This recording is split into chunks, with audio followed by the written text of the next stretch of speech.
이 교수의 영화 읽기 45번 이제 안드레스 무시에티 감독의 플래시라는 DC, 그 영화를 봤습니다. 이제 저는 뭔가 먼저 시작할 때는 감독에 대한 얘기를 먼저 하고 싶었어요.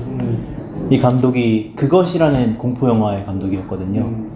근데 이 DC라는 이곳에 감독들이 굉장히 되게 특이해요. 뭐 약간 아쿠아맨 그 아까 뭐 술주정 베링처럼 나온 사람 있잖아요. 그 사람이 그 감독이 소우 감독이에요. 엄청나죠. 그 사람이 공포 영화계의 거장이에요. 제임스 완이라고. 이름은 들어봤어. 굉장히 유명한 영화. 맞아요. 엄청난 사람이에요. 대강 뭐 봤는지 안 봤는지 공평화는 봤는지 안 봤는지 모르겠네. 그리고 조커 있잖아요. 조커도 DC잖아요.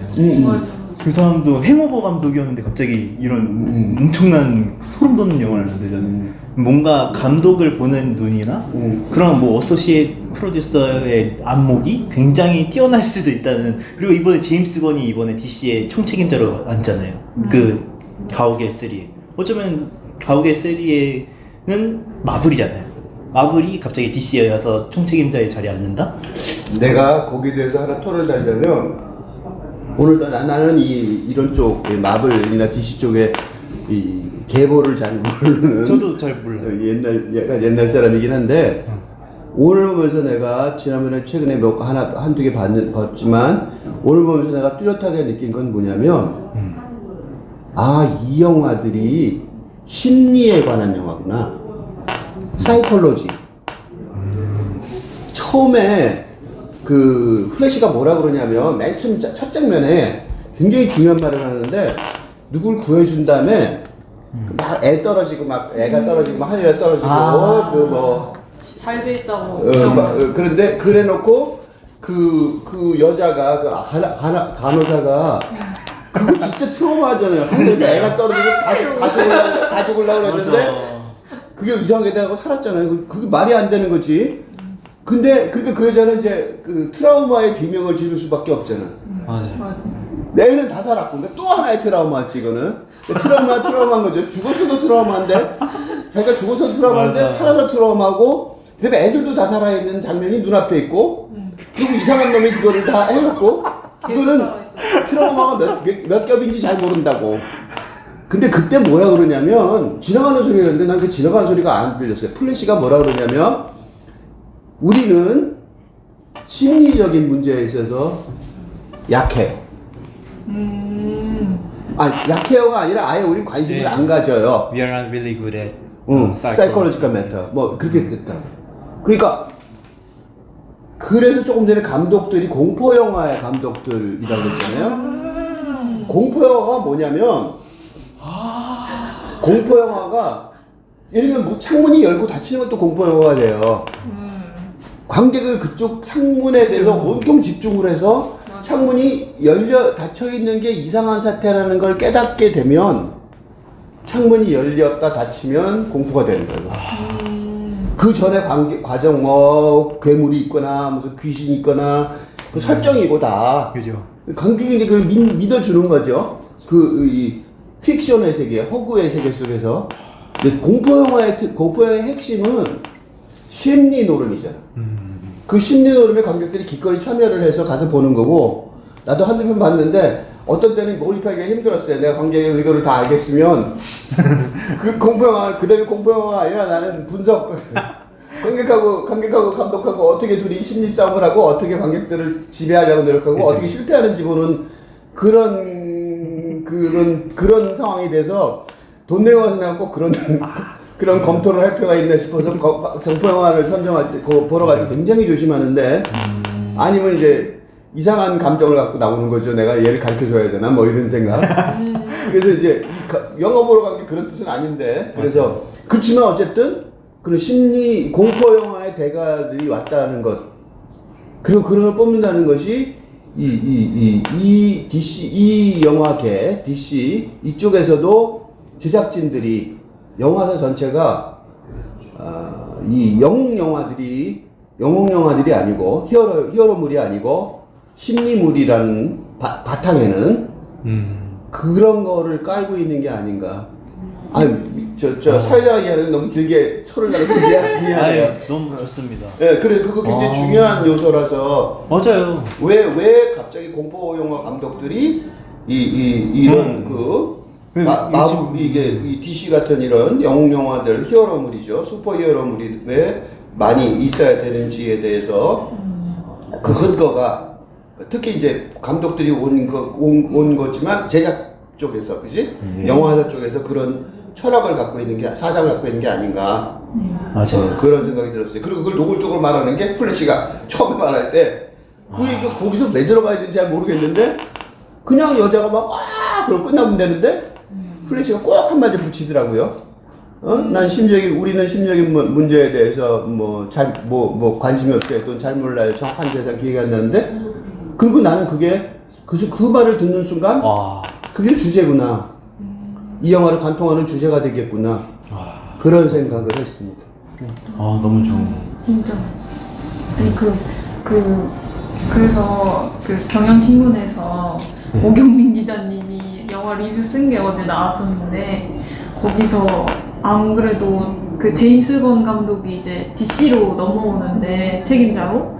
근데 그런 말을 했대요. 히어로 영화에서 액션의 스펙터클보다는 히어로의 개인적인 이야기, 감정이 맞아. 중요하다라고 얘기를 했었는데 그게 딱 그렇게 드러나는 영화였다는 거를 보여준다고 이 영화가. 더더군다나 그런 초점을 두는 바람에 이 영화가 성공한 것 같다는 생각이 들어요. 다른 그 헐리우드 블록버스터 이 비슷한 슈퍼 히어로물들은 그런 거, 그러니까 성공의 이런 영화들을 만들 때 중요한 성공의 요소가 전부 다 그렇지는 않겠지만, 그렇지만 굉장히 중요한 요소가 바로 그런 심리적인 어떤 그 요소에 대한 고려라고 여겨져요. 그렇게 신문 기사로는 자세히 쓰면 이제 신문 기사 너무 어려워질 테니까 대강 그 정도로 쓴 것 같은 느낌이 있어요. 요즘은 토의 토를 달면은 뭔가 그것이었나? 그것도 영화가 그것이었던 것 같은데 갑자기 이제 엄청난 초능력을 하던 어떤 아이, 슈퍼맨 같은 아이가 이제 가정을 파괴하고 이제 지구를 좀 위협하게 되는 어떤 그런 공포 영화도 한번 나온 적이 있고 아마존의 플러스 넷플릭스 같은 그런 거기서도 무슨 영웅물이 나오는데 거기서도 굉장히 히어로들이 추앙을 받으면서도 한편으로는 굉장히 무서운 속내를 가지고 지구를 정복하려고 통제하려고 하는 어떤 그런 공포를 보여주는 힘의 공포, 뭔가 원초적인 공포를 나타냈는데 굉장히 뭔가 그런 막 와닿는 게 있다고 해야 되나? 그런 게 있었어요.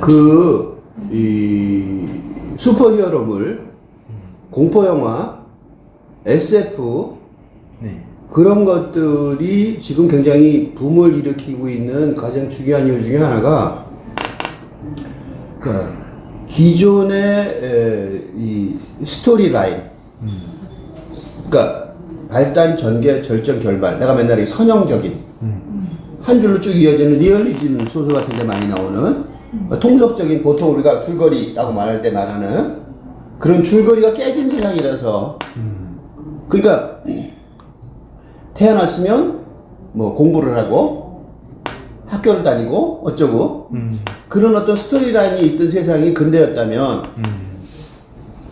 그리고 돈 벌면 앞으로 잘 될 거고 그런 거였잖아요. 맞아요. 근데 지금 그 사람들이 그게 꼭 그렇게 가? 이렇게 되는 거죠. 내가 열심히 공부한다고 잘 돼? 돈 잘 벌면 그게 행복해져? 이렇게 온갖 곳에 토를 달게 돼 있는 거예요. 스토리라인이 하나가 아닌 거죠. 맞아요. 스토리라인이 하나가 아니니까 이제 생각이 와일드해지는 거죠. 생각이 이렇게 순한 게 아니라 순하게 흘러가는 게 와일드해지는 거죠. 그러니까 별로 생각하지 않았을 내용들을 생각해 보게 되는 거예요. SF가 그렇잖아요. 공포 영화도 그렇고. 슈퍼히어로물도 왜 슈퍼히어로예요? 그냥 히어로면 히어로인데 슈퍼히어로는 뭐냐면 인간 같지 않은 놈들이라는 거죠. 초인간. 그래갖고 오늘 본 영화의 맨 마지막 장면도 그 쿠키 장면에서 아쿠아맨이 굉장한 능력을 가진 능력자인데 그 사람의 능력자는 바다에서지 이 땅바닥에서 그죠. 펍에서 술 마시고 돌아다닐 때는 이건 주정뱅이, 무능력한 주정뱅이에 불과하단 말이에요. 그러니까 슈퍼히어로가 아닌 거죠. 그러니까 히어로는 맞는데 슈퍼히어로는 히어로의 세상에서는 별 볼 일 없는 술주정뱅이에 불과할 수 있는 거죠.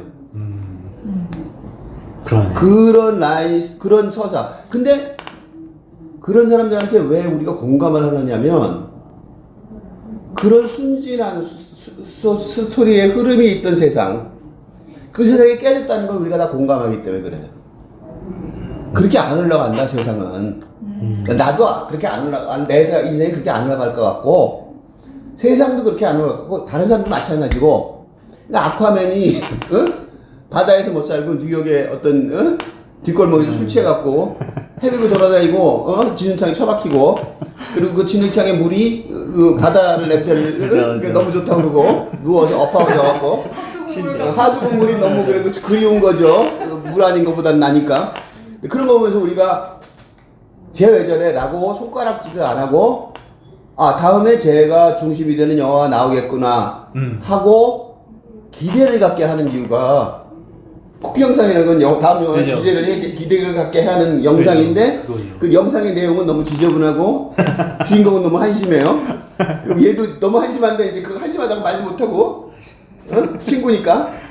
근데 맥주 사달라고 거기서 엎어져 한낸 소리가 맥주 완전 술주정뱅이 대사죠. 맥주 사달라고 그래갖고 자기가 갖고 있는 가장 중요한 반지를 주고 술주정뱅이가 하는 가장 전형적인 하는 짓을 그지? 가장 바보 같은 짓을 하고 있단 말이죠. 근데 그걸 보고 우리가 무슨 쿠키 영상이 있다고야? 나는 이 영화에 실망해서 다시는 안 볼 거야가 아니라 영화사가 의도적으로 보게 하려는 의도를 갖고 만든 거잖아요. 그죠. 그러니까 어떻게 보면 굉장히 그 모순적인 장면이에요. 어떻게 저거를 근데 영화가 되게 왜 우리 영화를 이렇게 만들어야 되는지를 너무 잘 알고 있다는 걸 보여주는 거죠. 그치? 그러니까 기존의 스토리라인이 아닌 아웃사이더, 떨거지 소위 말하면, 그 근대 체제, 현실 체제에 적응 못하는 부적응자들, 그런 자들이 영웅이 되는 세상, 이 올지도 모른다는 희망을 주는 거예요. 거꾸로. 영화를 보러 와서 뭐 영화를 보는 사람들이 성공한 사람도 있을지 모르지만 성공한 사람이 와서 그걸 보고 있지만 그렇지만 그 성공한 사람도 자기가 우연히 성공한 거지. 우연히 성공한 거지 내 능력 때문에 성공한 거 아니라는 걸 다 알고 있기 때문에 왜냐면 이 세상이 바뀌고 있으니까 기존의 세상에 성공해봐야 그게 뭐냐면 사기꾼 의식이에요. 그 유명한 그 배우나 가수들이 그것 때문에 고민하고 괴로워하는 경우가 많아요. 특히 이제 소년 성공한 사람들은 내가 뭐가 안 돼 이렇게 내 돈을 벌고 유명해졌을까? 나는 세상에다 사기치고 있는 거야. 라고 자책하는 경우가 그 굉장히 많아요. 생각보다. 그래서 그 사람들이 알코올 중독이 되고 막 그러는 거. 그러니까 어떻게 돼요?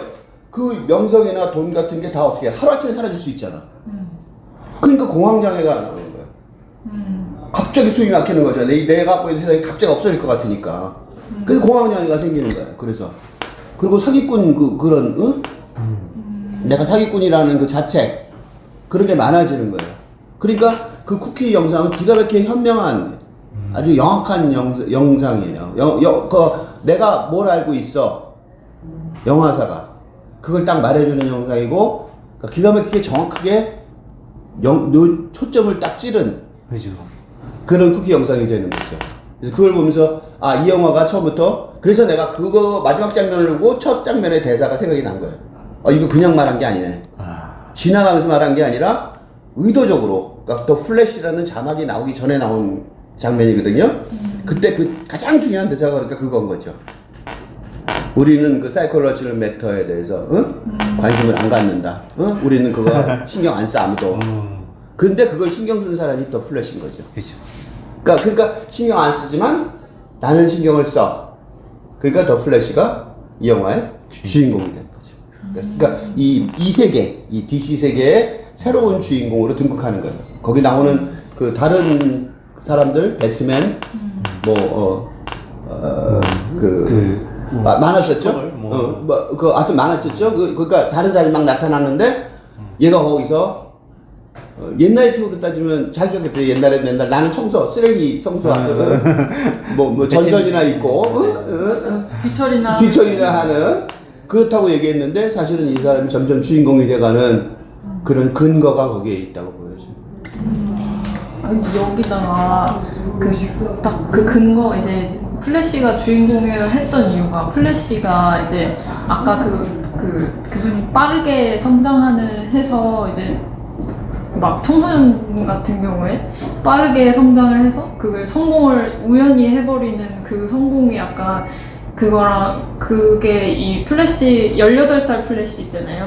그 사람이 이제 갑자기 성공한 그 케이스고 이제 그 과거로 돌아간 오리지널 플래시는 이제 자기가 그걸 이제 오랫동안 한 문제에 대해서 자기 부모 문제에 대해서 집착하듯이 계속 파온 그리고 오랫동안 실력을 좀 그래도 다져온 사람이다 보니까 그게 둘이가 비교가 되면서 아까 그 빨리 성장한 거랑 그리고 그렇지 않은 사람 그걸 좀 멀리서 볼 수 있는 사람 이렇게 둘을 등장시킨 게 재밌더라고요. 그게 굉장히 중요한 연도 같아.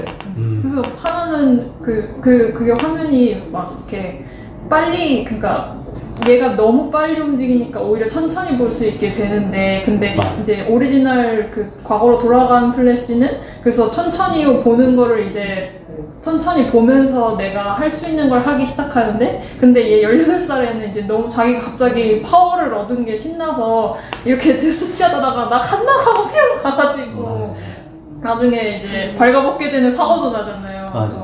그게 그렇게 극명하게 대비되는 게 이제 하나의 아까 말씀하신 거에 좀 덧붙일 수 있는 얘기? 그 일부러 그런 거죠. 네. 일부러 주인공이어만 하는 얘기. 두 사람이 주인공이야. 같은 사람 두 사람이 주인공이만 하는 얘기가 도플갱어 얘기가 아니야, 이 영화는. 이 영화의 현명한 점이에요. 똑같은 사람이 두 명 나타나면 도플갱어잖아, 보통. 그렇죠. 거의 똑같은 사람 두 명이 나타나갖고, 뭐 같은 성격이든가, 아니면 선과 악, 맞아. 지킬과 하이드, 맞아. 이런 식으로 플랫하게 둘이 플러스 마이너스, 이런 식으로 되는데, 이 영화에서는 노리는 바가 다르니까. 그러니까 심리적 성장, 정신적 성장, 그거에 관한 영화니까, 이 두 사람이 너무나도 잘 등장했고, 그리고 어떻게 등장해서부터 그 한 사람이 사라지는. 왜냐면 성장이 끝나면 사라져야죠. 청소년의 영어로 foil이라고 그러죠. foil, F-O-I-L. 그러니까 뭐냐면 주인공하고 똑같은 그런 그 복사판인데 그 주인공의 밑에 깔려 있는 그 foil이라는 단어, F-O-I-L이 생각이 났어요. 그 소설 같은 거 분석할 때 그런 얘기하는 경우가 그 용어를 쓸 경우가 있는데. 하여튼 그러니까 그 사람은 당연히 없어져야 되잖아요. 그렇지만 두 사람이 꼭 필요한 거죠.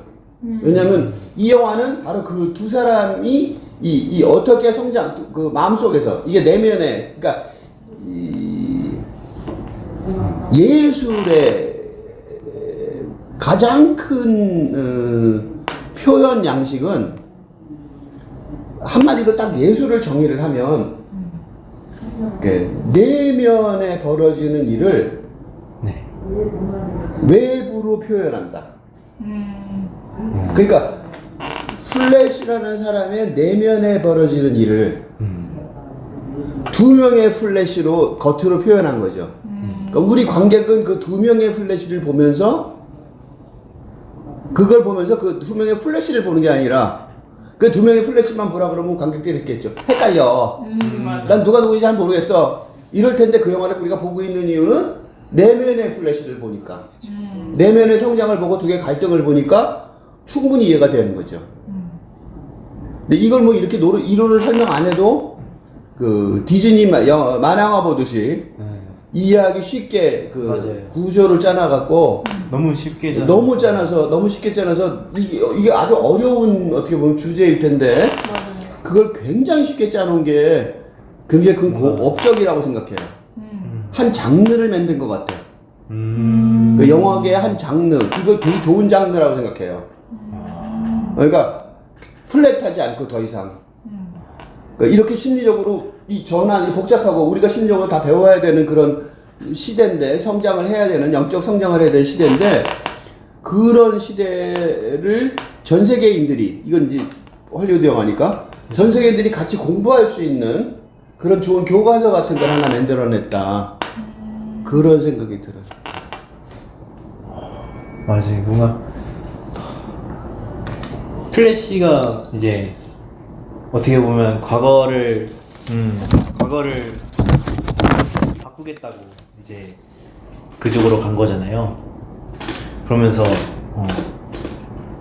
결국에는 결과적으로는 그 다른 세계에 있는 플래시죠. 그 같이 나오는 그 18살 친구가 그 친구가 희생하게 되는 어떤 결과가 나왔고 그러면서 뭔가 굉장히 그때 드는 감정이 뭐였냐면 뭔가 자기 반성을 굉장히 뭐에 대한 반성인지 뭔가 정확히는 아직 일단 뭔가 자기 반성을 굉장히 통렬하게 하고 있다는 거를 확 느끼게 됐거든요. 그러니까 그게 뭔가 자기 반성을 통렬하게 하고 있다는 거를 그냥 자기 반성을 통렬하게 했다 그러면 그건 그냥 얘기잖아요. 그죠. 영화에서는 누굴 죽이죠. 그죠. 누굴 죽이는 거죠.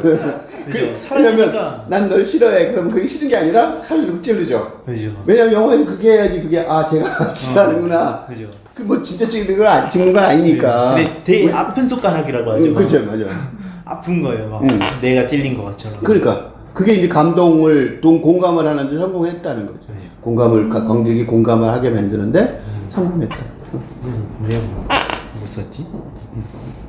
내가 너무 많이 떠드는. 그래서 배트맨은 이제 다른 세계에서 갔을 때 이 사회가 굉장히 안전한 사회가 되면 본인은 이제 필요 없는 사람이 되었잖아요. 히어로가 되었는데 그거랑 달리 플래시가 모든 세상에서 활약하게 되는 어떤 이유가 뭘까 할 때 어떤 이런 배트맨은 뭔가 선악에 대한 뭔가 대립에 대한 그런 어떤 집착 때문에 못 이뤘던 어떤 자기 반성, 자기의 심리에 대한 뭔가 본인은 막 난 고마워라는 말 안 해 이러잖아요. 맨 처음에 그 고기 구해줬을 때도 난 누구한테 고마워라는 말 할 적이 없어 이랬는데 이제 그거랑 달리 이 친구는 굉장히 감정적으로 본인이 뭐 표현을 잘 못한다고 하지만 정말 진정한 순간에 왔을 때 굉장히 자기의 표현을 굉장히 정확하게 할 수 아는 힘을 가진 그렇게 모든 다른 세계관에서도 살아남을 수 있는 어떤 배트맨과 비교되는 현 시대의 어떤 영웅을 여자한테 매력 있는 사람인데 뭐. 맞아. 말 안 해도 여자한테 매력 있는 남자잖아요. 맞아. 그럼 뭐 문제가 있어요. 그 표현을 한다는 소리죠. 맞아요. 다른 방식으로. 갑자기 이런 생각이 들었어요. 그리고 배트맨을 보면서 그것도 되게 영악하다고 생각했는데 배트맨이 우리가 맨 처음 배트맨 집에 찾아갔을 때 스파게티 먹는 노인 정도로 그 현자인 것처럼 보일 정도로 그 사람 나중에 그래서 밑에 배트맨 시설을 발견을 하고 걔가 쇼크 먹는 이유가 우리 걔만 쇼크 먹은 게 아니에요.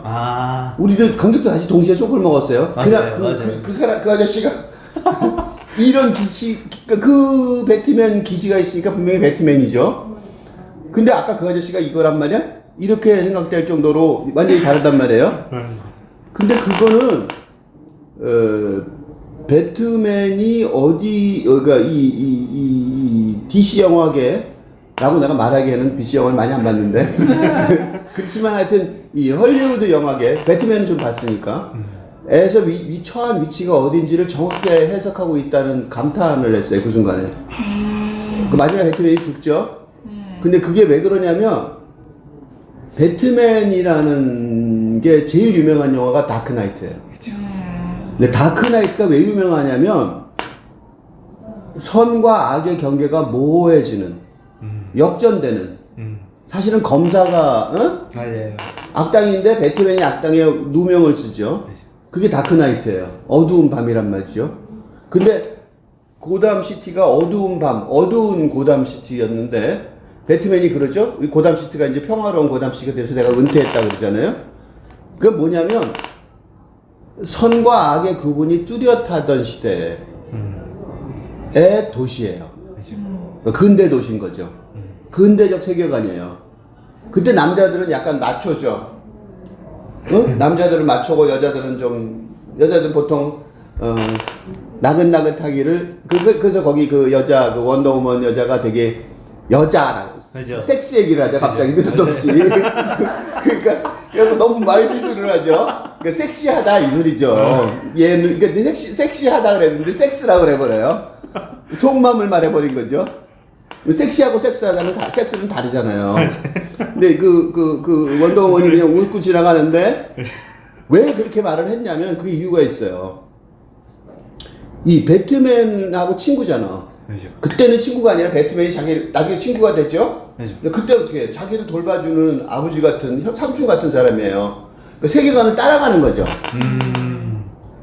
당연히 모델이- 처음 할 땐 따라갈 거 아니에요. 막 깡패 세계 들어가면 깡패처럼 놀겠죠? 그죠. 잘 모르면.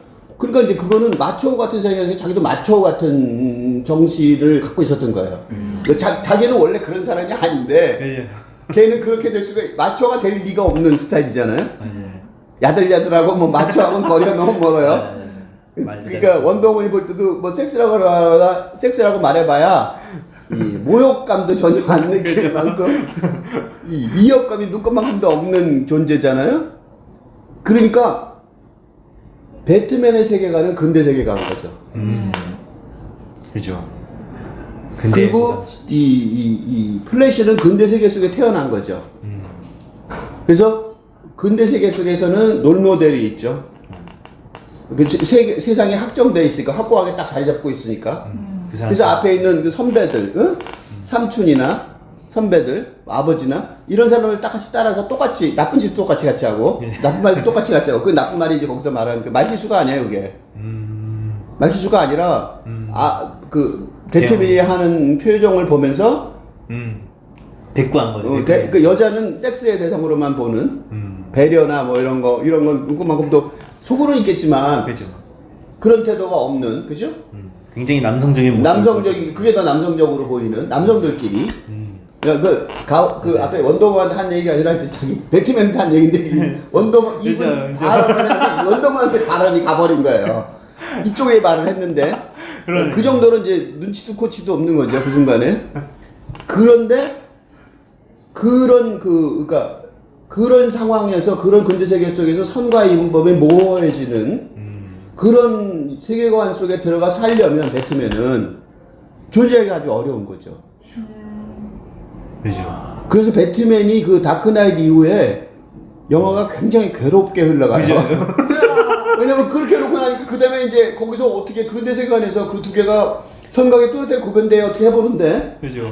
그게 잘 안 되니까. 근데 배트맨만 그런 게 아니라 이 마블이나 DC가 다 똑같이 해배요.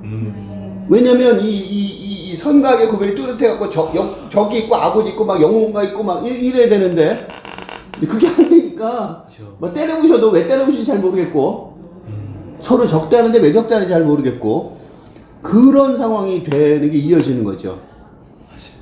사실 막 그래서 배트맨이 얘가 찾아왔을 때 배트맨이 이제 상황을 설명을 하죠. 세상은 이렇고 뭐 줄은 끊어지고 뭐 어쩌고 다중이 이론을 갖다 맞아요. 스파게티를 갑자기 설명하잖아요. 얘기했을 때. 근데 설명을 하긴 하는데 배트맨은 참여를 안 하고 싶죠. 행동으로는 참여 안 하고 행동자로 참여 안 하고 싶지 않은 거예요. 왜 그러냐면 자기는 그런 혼란스러운 세상 속에서 선택이 불가능한 거죠. 그죠. 근대인이니까. 성각이 뚜렷이 하지 않은 상황이니까. 그러네요. 그가 배트맨한테는 지금 죽을 자리를 찾아야 되는 그죠. 그죠. 바로 죽을 때. 죽을 자리를 찾아야 되는 거고 그게 이제 그 크립톤 그 여자가 슈퍼걸. 슈퍼걸이라고 해야 되나? 네. 그 크립톤 여자가 크립톤의 네, 악한 뭐 종류도 있다고 말하면서 선과 악을 뚜렷이 구별해 주는 순간에 그렇게 완전히 뚜렷해지는 순간에 배트맨이 나타나요. 그러면 배트맨의 자리가 있어요, 거든. 그러니까 전쟁이 벌어지면 근대인은 할 일이 있는 거죠. 일부러 전투기에서 안 벗어나잖아요. 벗어날 수 있을 텐데 충분히. 그 전투기를 벗어나면 배트맨은 뭘 해야 될지 잘 모르는 상황인 거죠. 죽으려고 일부러 어쩔 수 없이 그러니까 마지막에 그 위에 올라서서 얘기할 때 한번 부딪혀 싸우자 이렇게 얘기할 때 그때 배트맨은 알고 있는 거죠. 그게 자기의 결정적인 순간인 거죠. 돌이킬 수 없는 결정적인 순간이라는 거를 그 배트맨이 그 얘기를 했으니까 자기도 자기 인생의 돌이킬 수 없는 순간이라는 걸 아는 거예요. 무슨 소리냐면 근대인으로서 이제 탈근대 시대로 넘어가는 플래시가 주인공이 되는 그 두 명이나 나타나갖고 난리를 피는 그지? 그리고 그 두 명은 이 클리톤인들하고 더 친하고 더 이해가 되고 그런 사람인 상황 속에서 배트맨이 할 수 있는 거는 근대인을 할 수 있는 것은 적과 아군의 구별이 뚜렷해진 전투의 상황에서만 가능한 거고 그 전투 상황 속에서 그래서 마지막 순간에 그 배트맨을 또 만나요. 아, 이제 네. 전화가 울리죠. 마지막 순간에 전화가 배트맨을 만나서 이제 얘가 신나서 배트맨을 기다리는데 차에서 내리는데 저 엉뚱한 배트맨이 내리죠. 지혜로운 배트맨이 내리고 인간 사람 같은 배트맨이 내리니까 얘가 당황하죠. 그러니까 무슨 소리냐면 그것도 그런 거예요. 그러니까 그 죽은 배트맨이 아닌 이제 탈근대 새로운 적응한 그것도 궁금해요. 그걸 어떻게 DC가 풀어갈지 궁금한데 그러면 그게 내 질문은 그게 궁금한 거는 다크나이트의 배트맨이 어떻게 됐느냐. 그러니까 난경의 배트맨이 앞으로 뒤로 가는 난경의 처지에서 든 근대적 사상의 화신으로서의 그 다크나이트의 배트맨이 난 그래서 없어질 줄 알았어요, 이제. 그래서 그 죽는 순간에 내가, 이걸 이제 솔직히 해서 좀 잘 모르겠으니까, 접어두고, 부활을 시켜도 언젠가 부활시키지, 그죠. 지금은 당장 못하겠구나. 그런 생각이 딱 들었어요. 죽는데 너무 당연하게 죽는 것 같더라고요. 죽을 때가 됐으니까 죽는 거구나. 이렇게 생각이 너무 이렇게 배트맨이 죽을 때 안 슬펐어요. 그러니까 관객들도 아마 그랬을 것 같아요. 당연히 멋있는 워리어의 죽음, 전사의 죽음 이렇게 되지 뭐 그 사람 왜 죽였어 막 이런 느낌은 잘 안 들었거든요. 그 이유가 이제 근대인의 죽음이니까.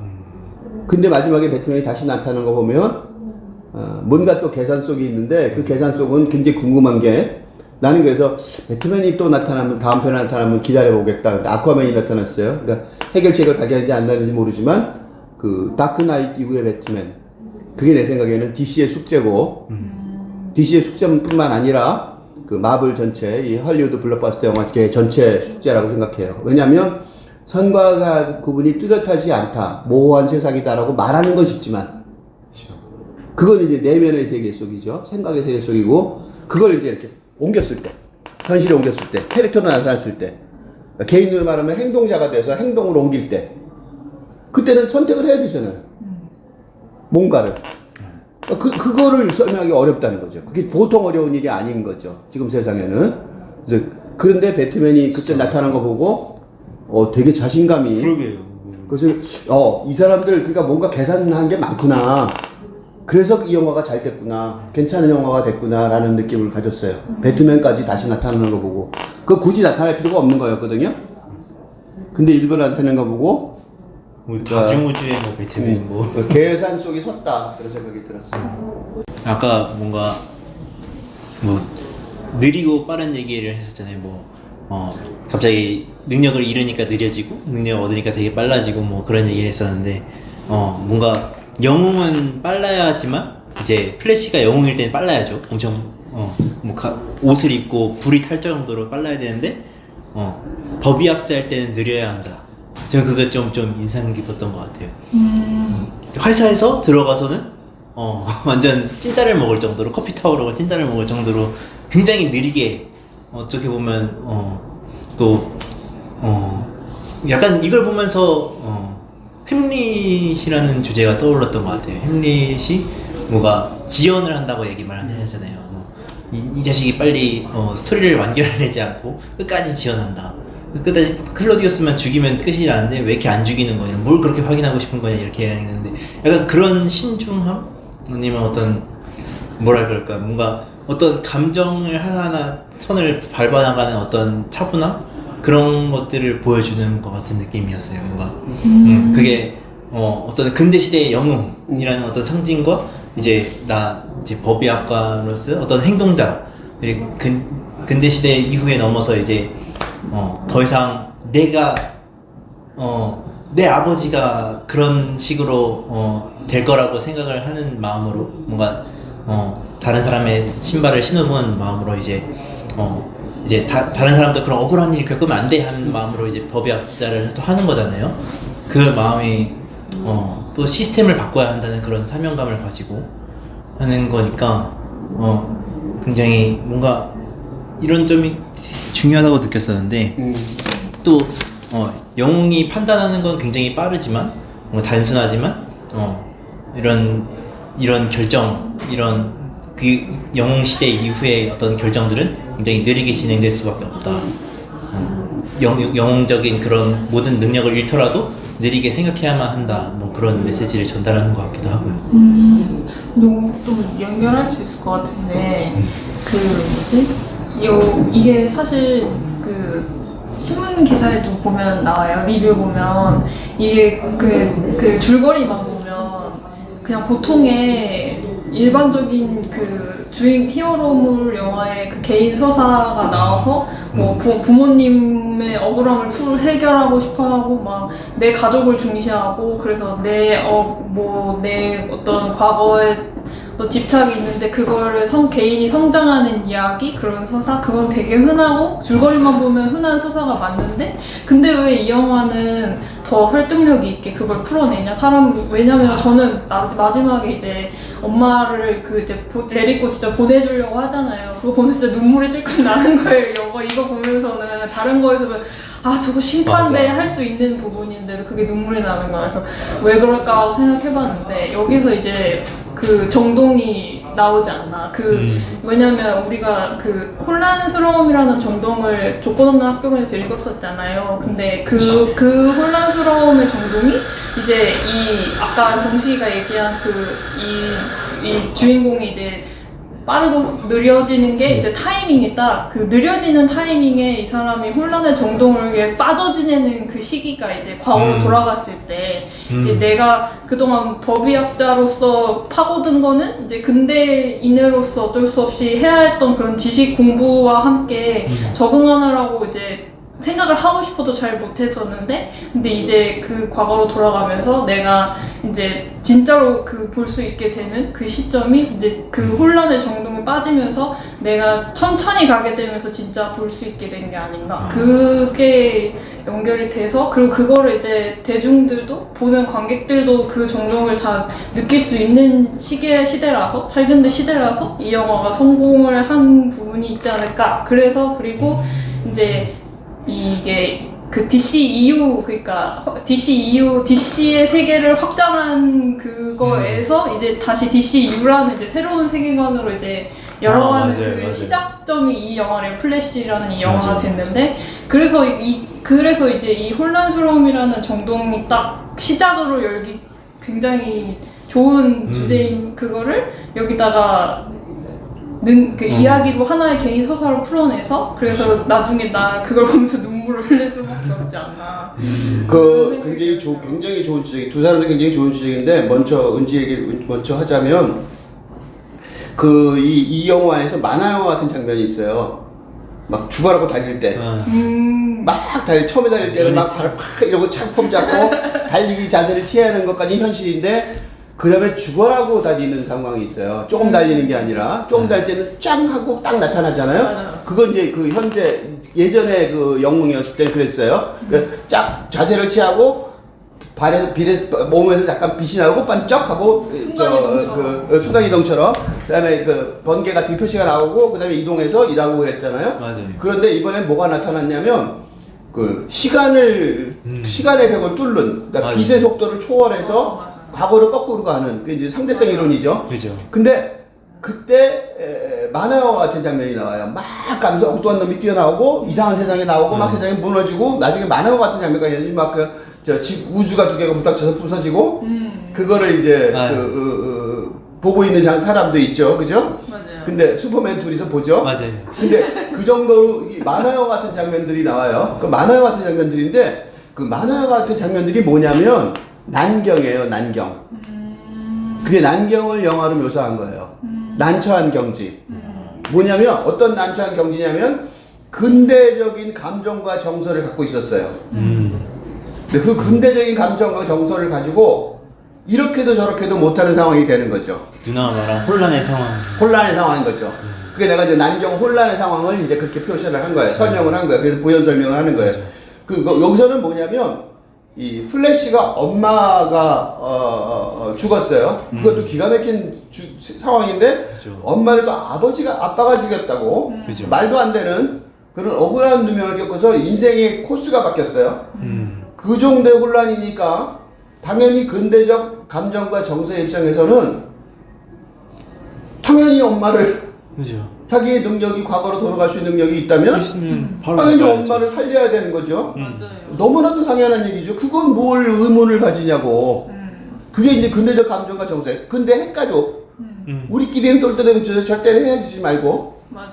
죽을 때까지 같이 있고 그게 근대 핵가족이잖아요. 맞아요. 영원히 행복. 영원히 행복하고 해필리 에버 애프터 결혼했으니까 어쩌고 너무나도 당연한 근대적 감정과 정서를 가지고 그렇지만 자기는 어느 정도 깨닫는 거예요. 옆에서 충고하죠 매트맨이. 맞아요. 처음에 그 둘이 충고를 해요. 너 그렇게 하면 안 돼. 그렇게 말한 거 나중에 다시 반복하죠 매트맨이 거꾸로 자기 그 맞아요. 예전에 똑같이 반복. 18살짜리한테 똑같이 반복을 해요. 맞아. 즉 다시 말해서 그래 배트맨이 멘토죠. 그러니까 네. 나중에 배트맨이 현명해졌어요. 처음에 나는 생키러가 안 말해 뭐 이렇게 말했다가 많이 현명해진 배트맨이죠. 그 배트맨도 같이 영적인 성장을 했고 얘도 같이 영적인 성장을 한 거예요. 중간에 나타나는 게. 그렇죠. 맨 처음 배트맨 이미지가 좀 이상했는데 거기서 이제 바뀌죠 이미지가. 또 마지막에 이제 완전히 현자로 나타나는데 배트맨이 3번 딱 나타났죠. 중요하게 그렇게. 맞아요. 그러니까 이 일반인의 모습으로. 근데 그게 뭐냐면 이제 네가 지금 느끼고 있는 근대적 감정과 정서는 난경에 처하게 될 수밖에 없어. 네, 산문적으로 표현하는 거야. 완전히 노골적으로 산문적으로 묘사를 하자면 좀 이제 의지간 말을 그럼 어떻게 되냐? 탈근대적 정동으로 그 사랑을 포기하는 게 아니고 원초적 사랑한다는 것. 엄마에 대한 사랑을 어떻게 포기를 해요? 맞아요. 엄마에 대한 기억을 어떻게 없애냐고. 맞아요. 그건 말도 안 되는 거죠. 맞아요. 그 배트맨도 그 문 열쇠고리가 그 가족 사진이죠. 맞아요. 옆으로 이렇게 밀면 열리잖아요.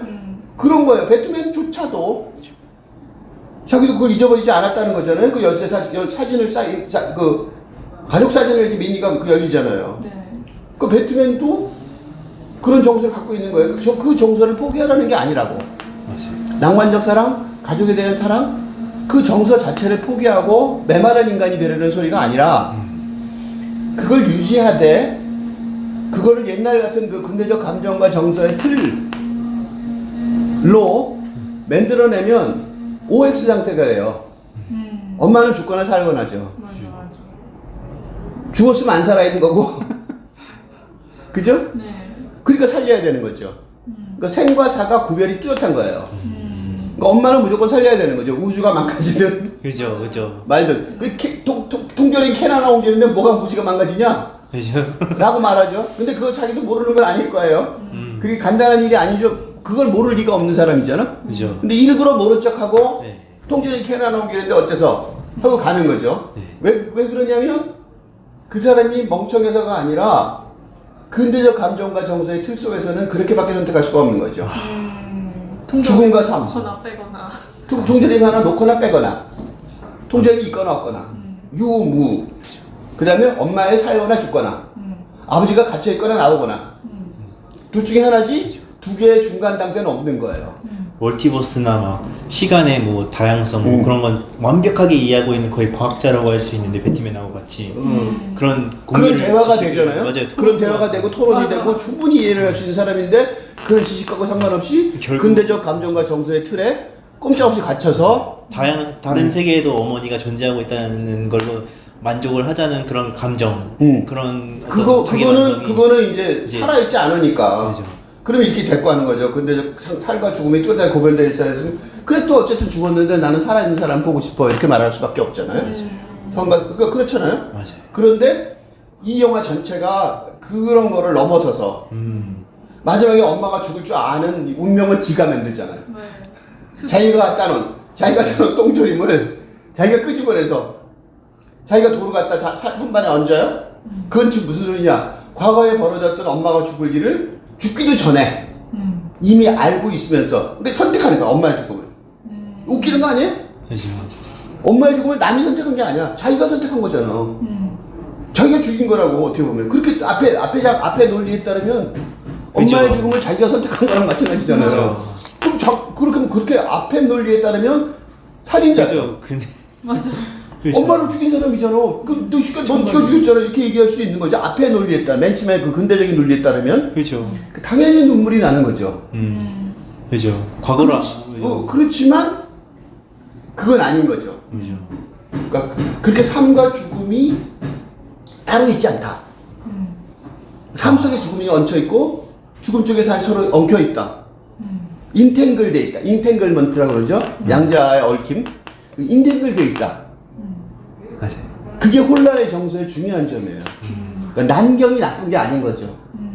그러니까 그 난경의 과정 속에서 깨닫고 난경의 과정 속에서 동생이 죽어가죠. 맞아요. 그 난경이라는 것, 우리가 아까 얘기했던 그 컨퓨전에 관한 이교시 시일께서 읽었던 것들, 그 컨퓨전이라는 것이 탈근대의 주요 정동이다라고 내가 말했을 때, 그거는 진짜로 주요 정동인 거죠. 그게 이제 세상을 이해하는 인식하는 어떻게 혼란이 인식하는 도구냐고 말할 수 있겠지만, 사실 이 영화가 정확히 보여주는 거예요. 혼란이 그거를 이해하는 지금 시대의 정동을 이해하는 그거는 이제 근대적 감정과 정서하고 뚜렷하게 구별되게 다른 거죠. 그리고 확실히 구별되는 근대적 정동을 이해하는 중요한 도구였다는 거죠. 그리고 정식이가 했던 얘기를 또 하나 네, 뭔가 내 얘기 또 길어지는데 햄리 세대에서 자꾸 뭔가 얘기를 하고 싶어지는데 뭐에 대해서? 햄리 세대에서 그 얘기를 자꾸 set it right이라는 말을 계속 많이 써요. make it right, 뭐 fix it. 이것을 고쳐야 한다. 이것을 반드시 되돌려야 한다. 근데 이것을 되돌리는 방법에도 정말 여러 가지가 있다는 거죠. 이게 햄릿의 상황에서도 맨 이제 1장 마지막에 그러거든요. I have to set it right. 그런데 유령이 조인트된 네, 삶을 네. 그러니까 우리 흐트러진 전복이 잘못된 어긋난 그런 삶을 make it right 그죠? 맞아요. 돌려놓고 제대로 제대로라기보다는 right라는 말 참 해석하기 어렵죠. 그죠. 이게 아주 이중적인 여러 가지 의미가 있어서 맞아요. 내가 지금 말하기가 누가 해석하다 모르는지. 중간에 스톱했는데 잘못 해석하면 이상한 소리 들려요. 관점에 따라서. 관점에 따라서 왕청 달라지는 그런 right이죠. 어쨌든. 클로디우스가 자기를 죽였다는 아버지의 명령에 따라서 햄릿이 이제 set it right 한다고 했을 때 아버지의 입장에서 이제 명령한 아버지의 입장에서 햄릿이 행동하길 원하는 거는 이제 클로디우스를 바로 죽이는 거겠죠. 근데 햄릿은 그러지 않았잖아요. 무조건 이 사람이 이 유령이 망령이면 어떡하냐. 그러면 이 사람을 죽이는 거는 내 햄릿의 입장에서 근대적 입장에서 봤을 때 클로디우스를 죽이는 건 살인행위인데 이거 어떻게 용인할 거냐. 그건 굉장히 신중하게 생각해야 되지 않냐. 이런 생각에서 시작된다면 이거 플래시도 비슷한 거죠. 약간 사실 근대의 입장에서는 이제 내가 그런 능력이 있는데 과거로 돌아갈 수 있는 능력이 있는데 엄마를 왜 안 살려? 이건 내가 살인을 하는 거지. 이런 식으로 생각을 할 수 있지만 살근대적인 그런 입장에서는 이건 내가 어떻게 할 수 있는 어떤 범위가 아니구나 하는 겸손함을 어떻게 인정하는 어떤 그런 자리가 된 것 같아요. 내가 아까 또 정식군이 얘기한 얘기를 얘기하고 싶었는데 똑같은 주제를 얘기해서 고마워요. 그 얘기를 내가 계속 하고 한번 말하고 싶었는데 앞에 얘기를 너무 정동이 너무 길게 하는 바람에 그냥 연설 같은 느낌이 들어서 중단을 했거든요. 다시 얘기해줘서 너무 고마운 게 거기서 빠름과 느림이 되게 중요한 단어예요. 빠름과 느림이 엄청나게 중요한 개념이에요. 이 빠르다 느리다가 굉장히 중요한 개념인 게 플래시가 번개잖아요. 번쩍하면 되게 빠르죠. 맞아요. 그러니까 플래시의 본성은 빠를 거예요. 그런데 그 플래시를 만들어진 과학이라는 게 빨리. 그러니까 우리 한국 사람들의 특징이 빨리빨리 문화잖아요. 그러니까 우리나라가 뭘 왜 빨리빨리 문화? 우리나라 옛날에 안 빨랐다고. 이조 시대 때 양반들은 뒷짐 지고 천천히 걸었잖아요. 근데 그게 지금 굉장히 빨리빨리가 된 이유가 근대화를 하면서 우리 한국 사람이 깨달은 거죠. 네, 양반은 뛰면 안 되는데. 양반을 뛰고 비 오더라도 왜 뛰어가서 앞에 가는 비를 맞냐 뭐 이런 식의 맞아요. 이런 식의 속담까지 있을 정도로 천천히 걸어가지 뭐 뛰어가서 저 멋은 놈은 뛰어가면서 앞에 가는 비를 맞네. 시장 차이가 엄청 맞고 있으면서 그런 자기 만족을 했던 말도 안 되는 그런 식의 문화가 빨리빨리 문화로 바뀐 이유가 한국인들이 이 근대 문명의 핵심적인 요소가 신속함에 있다는 걸 깨달은 거죠. 기계가 뭐냐면 방직 기계가 손으로 이렇게 배틀로 짜든 옷감 짜든 거가 손으로 기계로 짜면 엄청나게 빨라지고 대량 생산되잖아요. 대량 생산의 특징이 뭐냐면 생산하는 방식은 똑같아요. 옛날에 배틀로 짜던 거, 옛날에 배틀로 짜고 손으로 짜던 그 털실 짜는 거랑 똑같은 건데 차이점은 뭐냐? 엄청나게 빨리 만든다는 거예요. 그러니까 모든 그 근대 산업의 작동 원리가 뭐냐면 처음에는요 하나만 만들어요. 실험실에서. 근데 그 실험이 성공하고 나면 왜 그 실험이 성공하면 그게 산업화가 되냐면 그걸 빨리빨리 만드는 성공하는 거죠. 그러니까 모든 게 그래요. 그러니까 두 가지가 근대 산업의 핵심인데 돈 벌고 싶으면 이 두 가지 생각하시면 돼요. 하나는 돈이 되는 거를 천천히 완벽하게 만든다. 그게 하나고 두 번째는 그게 빨리빨리 대량 생산될 수 있는가. 이 두 개가 성립하면 그건 이제 엄청난 산업화가 가능해지는 거예요. 그러니까 근대 산업의 특징이죠.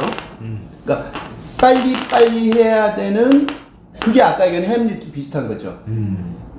햄릿도 그러니까 빨리빨리. 뭐냐면 햄릿은 전근대에서 근대로 넘어오는 시대에 전환점에 있던 사람이고 그렇죠. 우리는 근대에서 탈근대로 넘어 플래시랑 마찬가지로 그래서 우리가 플래시한테 공감하는데 근데 이 중요한 거는 그 세상이 정해져 있으면 질서가 어떻게 해야 되는지가 딱 정해져 있으면 생각할 필요가 없어요. 그렇잖아요. 그렇죠. 커피를 마실 때 커피를 어떻게 마셔야 되는지 신경 아무도 안 써요. 왜냐면 커피는 원래 맨날 이렇게 마셨으니까. 그렇죠. 그러니까 커피를 마실 때 그냥 마시면 되는 거죠. 그러니까 빨리 마실 수가 있는 거죠, 커피를. 그러니까 관습이 정해져 있으면 빨리 결정이 가능한 거예요, 뭐든지. 네. 관습처럼, 습관처럼. 그런 것들 고민 안 해도 되는 거죠. 그러니까 빨리 할 수 있게 되는 거는 체제가 안정이 돼 있고 그 체제가 영속할 수 있다는 전제가 있으면 결정에 고민할 필요가 없는 거죠. 햄릿이 만약에 중세 체제가 계속 유지된다고 확신을 했다면 아버지의 유령이 그렇게 정확하게 말했을 때 클로디어스를 안 죽일 이유가 하나도 없는 거예요. 햄릿은 그때 국민 전체 그 첫 장면에 나오지만 그 방파무사들 전체 지지를 받고 있잖아요. 클로디어스 아무것도 아니에요. 그렇죠. 그러니까 가서 정당에 가서 클로디어스한테 너 새끼야 너 형님 죽였지. 나만 본 게 아니라 친구들도 다 봤어. 증언이 이렇게 많은데 너 어떻게 생각해? 그때 그 사람이 중세 사람이라면 거짓말 안 할 거예요. 비겁하게 왕이니까. 그럼 거기서 결투할 것도 없겠죠. 실력 차이가 엄청났을 테니까. 그렇죠. 그럼 그냥 연극도 안 되는 거죠. 이거는.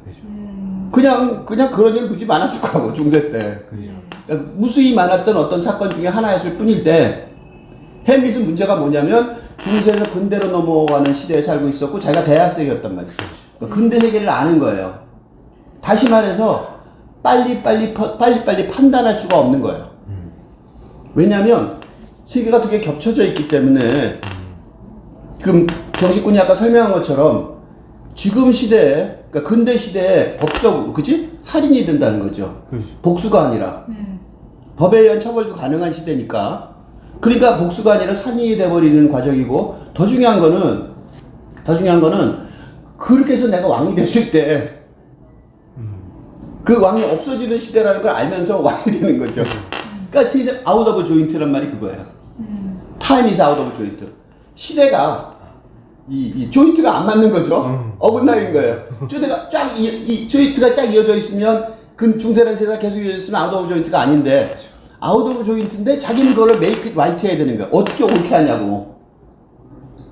옳게 할 수가 없는 상황에 딱 초에 있는 거죠. 햄릿이. 딱 난경에 처하게 된 거예요. 햄릿의 고민은 죽이는 게 아니라 죽인 다음에 어떤 세상을 만들어 가야 돼, 왕으로서.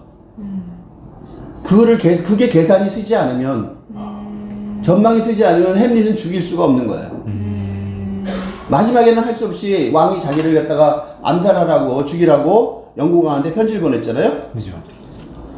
그 편지를 자기가 들고 왔었기 때문에 왕이 자기를 죽일 의사가 확실히 있으니까 할 수 없이 자기가 싸울 수밖에 없다는 걸 깨닫고 마지막에 싸우긴 하지만 사실은 그 기간 내내 햄릿은 그 대안을 찾을 수가 없었던 거죠.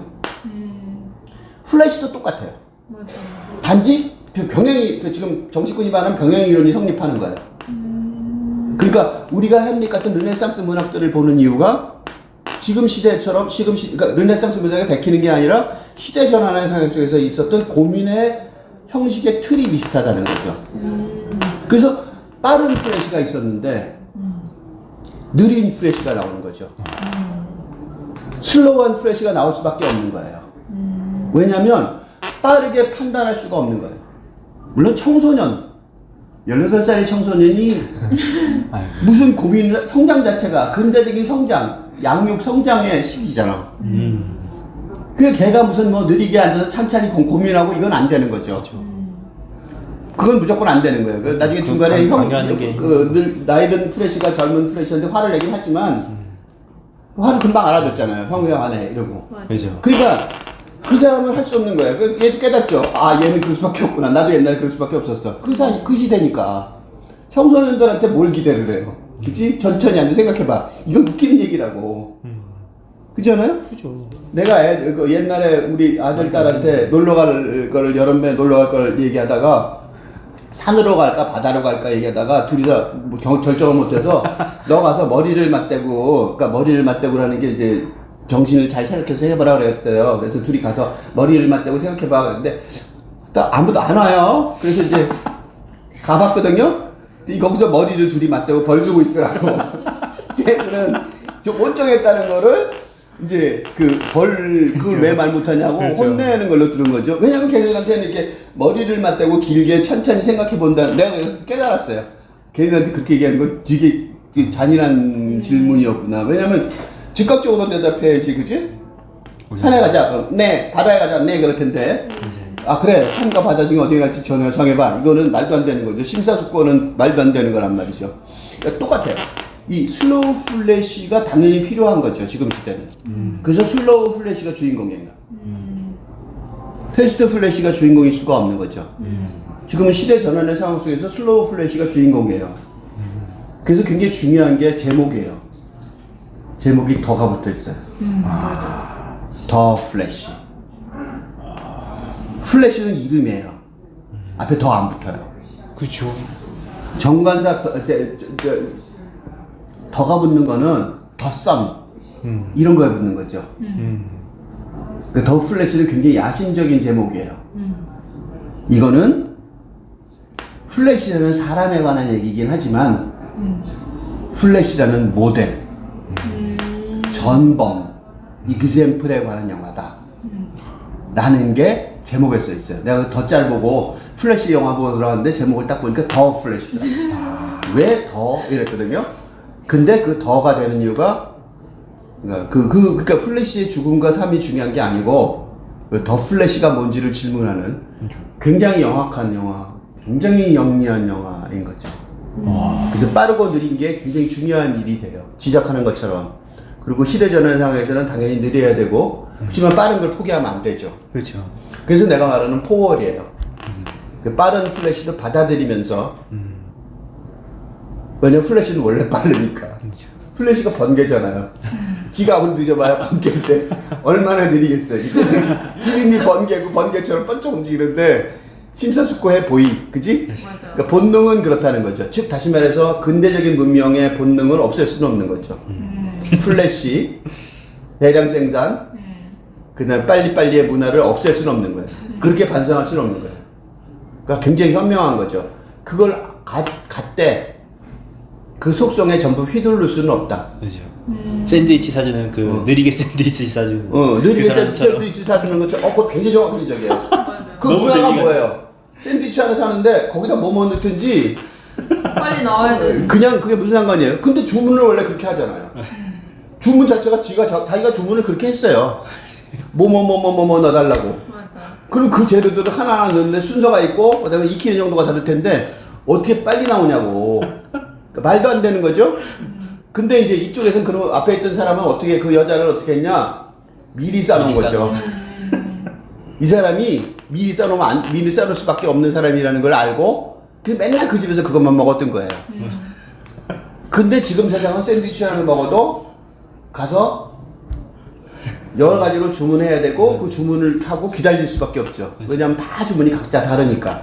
그러니까 결국 그러니까 빠른 문화인 것 같지만 겉으로는 햄버거 문화인 것 같지만 햄버거의 종류가 여러 개, 샌드위치 종류가 여러 개 있는 것처럼 느린 문화가 동시에 있는 거예요. 그러니까 빠른 문화의 기조 속에 느린 문화가 접쳐지는, 중첩되는 그런 상황이고 그 두 개가 중첩되는 것이 지금 시대의 모델이다. 라는 관점에서 더 플래시 라는 제목을 썼는데 번역하는 사람은 더를 번역할 길이 없으니까 그리고 번역해놓은 폼나지가 않잖아요. 맞아요. 그래서 더를 쓱 뺐는데 영어로는 더를 넣어야 되는 거죠. 어제 신문 읽는데 거기서 그런 게 있었거든요. 지리산 반달곰이 죽었대요. 근데 이제 차에 치워 죽었는데 근데 그러면서 마지막에 왜 이런 현상이 나타났는지에 대해서 비판하는 교수의 말이 이제 너무 개체 수의 증가에만 그 전략으로 해서 이런 꼴이 났다. 인간이나 곰이나 다 괴로워하고 있지 않냐. 근데 그게 참 근데 그게 마지막 말이고 그 밑에 더 그래서 어떻게 할 거냐에 대한 얘기는 없었는데 근데 그렇게 이제 숫자만 그냥 증식시키는 그거를 집중해서 그게 딱 이제 이게 과학적으로 실증적인 그런 수치에 맞춰서 그걸 대량 생산하겠다 그런 방식이 이제 근대 방식이잖아요. 그렇죠. 개체수가 없으면 늘려야 한다. 그래서 그러니까 곰이 죽어가면 그 곰이 맞는 환경 그 생태를 고려하는 게 아니라 그냥 곰의 개체수를 늘리면 걔만큼 되는 거 아니냐 이런 식이었던 거지. 근데 이제 그런 게 이제 그냥 일상으로 그냥 신문에 항상 나오는 상황이 지금 시대라는 거를 알고 이제 또 보니까 영화를 플래시를 보니까 이제 저 모델이 이게 그 모델이 지금 막 새로 나온 모델인 것처럼 이렇게 나오고 있는 상황이 맞지만 근데 이게 빨리 우리 현실에 적용이 되지 않으면 안 될 정도로 참 우리 사는 삶은 되게 급박한 거 아닌가 그러면서 좀 그 얘기가 진짜 주제였어요. 약간. 좀 시달리면서 본 것도 있어요. 그 영화를 감동적이고 물론 재밌고 유머도 많았는데 그런 거를 알고 보니까 좀 인식하고 보니까 저게 그럼 어떡하나 하고 그 뒤를 자꾸 고민하게 되는. 너무 느린 게 위험하게 보여지는 거예요. 어떻게 보면 종말처럼. 맞아. 빠른 게 안전하다. 이게 뭔가 그러니까 더 설명하면 느려도 저렇게 느리면 안 되는데. 느려도 맞아요. 아슬아슬하죠. 느릴 때마다 아슬아슬하고 맞아요. 불안해. 느릴 때마다 그죠? 뭔가 총알이 옆으로 지나고 아슬아슬하고 그리고 빠른 게 도와주고 뭐 거의 그 정도인데 조금 전에 한 그 반달곰에 관한 교수의 발언하고 이 영화하고 극적으로 대비돼요.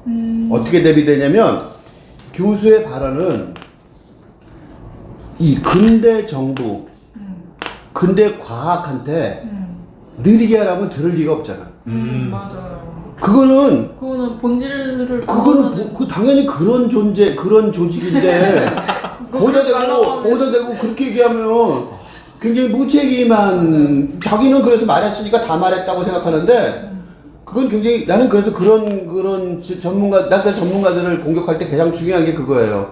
대안도 없이 그게 무슨 소리냐. 그러고 내가 이렇게 대안도 없이라고 말할 때 말하는 이유 중에 하나가 자기가 말하는 그 종보건 그런 사업 그런 거는 당연히 빨리 대량 생산이라고. 거기다 대고 뭐라고 말하면 안 돼요. 그렇죠. 그 사람들은 그런 조직이라고. 그게 근대 조직이고 그런 것 때문에 혜택을 보는 것도 얼마나 많아요. 자동차 빨리 생산돼서 자동차 싸고 맞아. 집들 빨리빨리 만들어 집값이 안 비싸고 늦게 만들었다고 집값 오른다고 난리잖아요. 거기다 그렇게 얘기할 거면서 이쪽에서는 그 똑같은 논리로 이쪽으로 하는데 정보원에 갑자기 늦게 하라 그러면 그건 무책임한 거잖아요. 그치? 그런 본성을 가진 그런 존재, 그런 기계한테 그걸 기계라고 말할 수 있죠, 일종의. 그게 들레즈가 말한 기계예요. 그러니까 세상을 기계로 설명하는 경우가 많은데 그게 기계죠, 그죠? 응? 그런 기계들한테 늦게 하라 그러면 기계 보고 망가지라는 소리하고 똑같은 거잖아. 그렇죠. 맞아. 그러니까 그렇게 설명하면 안 되는 거죠. 그러니까 그런 걸 비판하는 건 하나도 안 중요한 얘기고 그런 문제점은 언제나 있는 거고 그게 지금 세상에 그래서 전문가들이 필요한 거란 말이죠. 그러니까 대안을 말해야 되는 거죠. 어떻게 그 빠른 기계가 천천히 갈 수 있는지를 대안을 말해야 되는 거예요. 이 영화 또 플래시는 그 대안을 보여줘요. 플래시가 보여줘요. 플래시가 어디서 보여주냐면 이렇게 변해갖고 번개가 됐을 때 네. 그때도 두 장면이 나오죠. 빠른 플래시, 그 빠른 플래시를 지가 만들죠. 맞아. 동생을 데리고 그죠. 옛날에 과거의 자기를 데리고 빠른 플래시를 만들어요. 그리고 자기는 느린 플래시가 되는 거죠. 근데 그거는 아까 충분히 얘기를 했으니까 현실의 플래시를 얘기해 볼게요. 현실의 이름을 가진 플래시. 과학자죠. 베리. 네, 베리. 베리라는 사람이요. 베리라는 사람이 하는 일이 뭐냐면 버브의학자. 법의학자예요. 법의학자는 뭐냐면 느린 과학이에요. 예를 들면 아버지가 통조림을 통조림 캔을 사러 갔을 때 그 영상을 거기서 제일 중요한 장면이 뭐냐면 그 영상에 옛날에 흐릿했는데 브루스 웨인 재단에서 그거를 화제를 높여서 그것도 빨리 열심히 했겠죠. 네. 빨리 열심히 하는 게 기본 그 과학이니까. 그래서 어떡하냐면 아버지의 얼굴이 나오는 장면 하나를 찾아내요. 슬로우로 영상을 질을 높이니까 잠깐 고개를 무의식적으로 드러는데 그 장면이 찍히는 거죠. 그러니까 법의학은 아주 천천히 무고한 피해를 입었을지 모르는 피해자, 범죄자로 오인받는 유죄로 판결을 받은 피해자, 그러니까 무죄인데 유죄 판결을 받은 증거가 불충분해서 거꾸로 그 사람들을 구제하기 위해서 시간을 물 쓰듯이 하면서 자원을 물 쓰듯이 하면서 그러니까 그 영상을 복원할 때 얼마나 그죠? 긴 세월 동안 아버지는 감옥에 있었잖아요. 그걸 포기하지 않고 그 긴 세월 10년이란 긴 세월 동안 그 영상 복원하는 기술을 늘렸어. 그 다음에 드디어 한 장면을 찍어낸 거죠. 그래서 맨 처음 장면에 그 고개를 안 들어서 못 찍었다고 했을 때 굉장히 좌절했던 겁니다. 그러니까 맨 처음에는 고개를 안 드는 게 뭐냐면 그걸 갖다 더 짧게 분석을 못하니까 분명히 무의식적으로 한 번 들었을 거라고 전제하는 거죠. 사람이 그렇잖아요. 무의식적으로 한 번 든단 말이죠, 고개를. 그 장면이 이 화질이 낮거나 속도를 더 느리게 할 수 없으면 뿌여서 못 보잖아요. 근데 그게 이제 10년이라는 세월에 걸쳐서 영상 기술이 발전을 했고 그걸 최고의 기술자들이 재단에서 브루스 웨인 재단에서 전력을 다해서 노력해서 맨 처음에는 안 나왔다고 얘기가 나오잖아요. 맞아요. 맨 처음에 하나가 왔는데 아직 안 됐다, 실패했다 그러잖아요. 근데 끝까지 포기하지 않고 해서 마지막에 그걸 구출한단 말이죠. 그게 법의학의 정신이라고. 슬로우 사이언스. 슬로우 사이언스라고. 그러니까 굳이 빠르지 않은 과학도 있는 거죠. 그러니까 내가 아까 그 종복원하는 반달검 종복원하는 그 과학자를 비판한 이유가 과학 종복원이라는 것 자체가 성격상 슬로우 사이언스라고. 근데 말하는 태도가 패스트 사이언스에 기반을 두고 말하는 거잖아요. 그렇죠. 전제가. 그 나는 그 지식인을 그 교수를 비판하는 거예요. 자기는 슬로우 사이언스, 아까 말한 법의학자처럼 슬로우 사이언스에 종사하는 사람이란 말이죠. 그럼 세상을 천천히 슬로우로 바꿔서 곰과 인간이 공존할 수 있는 그런 세상을 만드는 과정을 찾아보는 게, 그렇죠. 과학적으로 찾아보는 게 그런 발언을 하는 전문가의 임무란 말이죠. 그러니까 슬로우 사이언스의 전문가예요. 그런데 아까 말한 발언만 봐도 패스트 사이언스가 드facto, 그러니까 전제다, 현실이다. 라고 생각하는 그런 전제하에 발언하잖아요. 그럼 자기의 본점은 슬로우 사이언스인데 패스트 사이언스의 세상을 인정하고 대책을 세우라고 말하는 건 웃기는 거 아니냐고. 그렇죠. 그리고 이 영화는 보면, 그래서 이 영화를 보니까 이 영화 보고 그 생각이 난 거예요. 그거 두 개는 다르네? 라고 인지가 생각한 이유가 이 영화는 분명히 법이야기라는 10년을 기다리는 자기 아버지 얘기인데 오죽하면 그 사람들은 감옥을 부시고 끄집어낼 수 있는 사람들 아니야. 그 능력이 그까지 감옥쯤이야.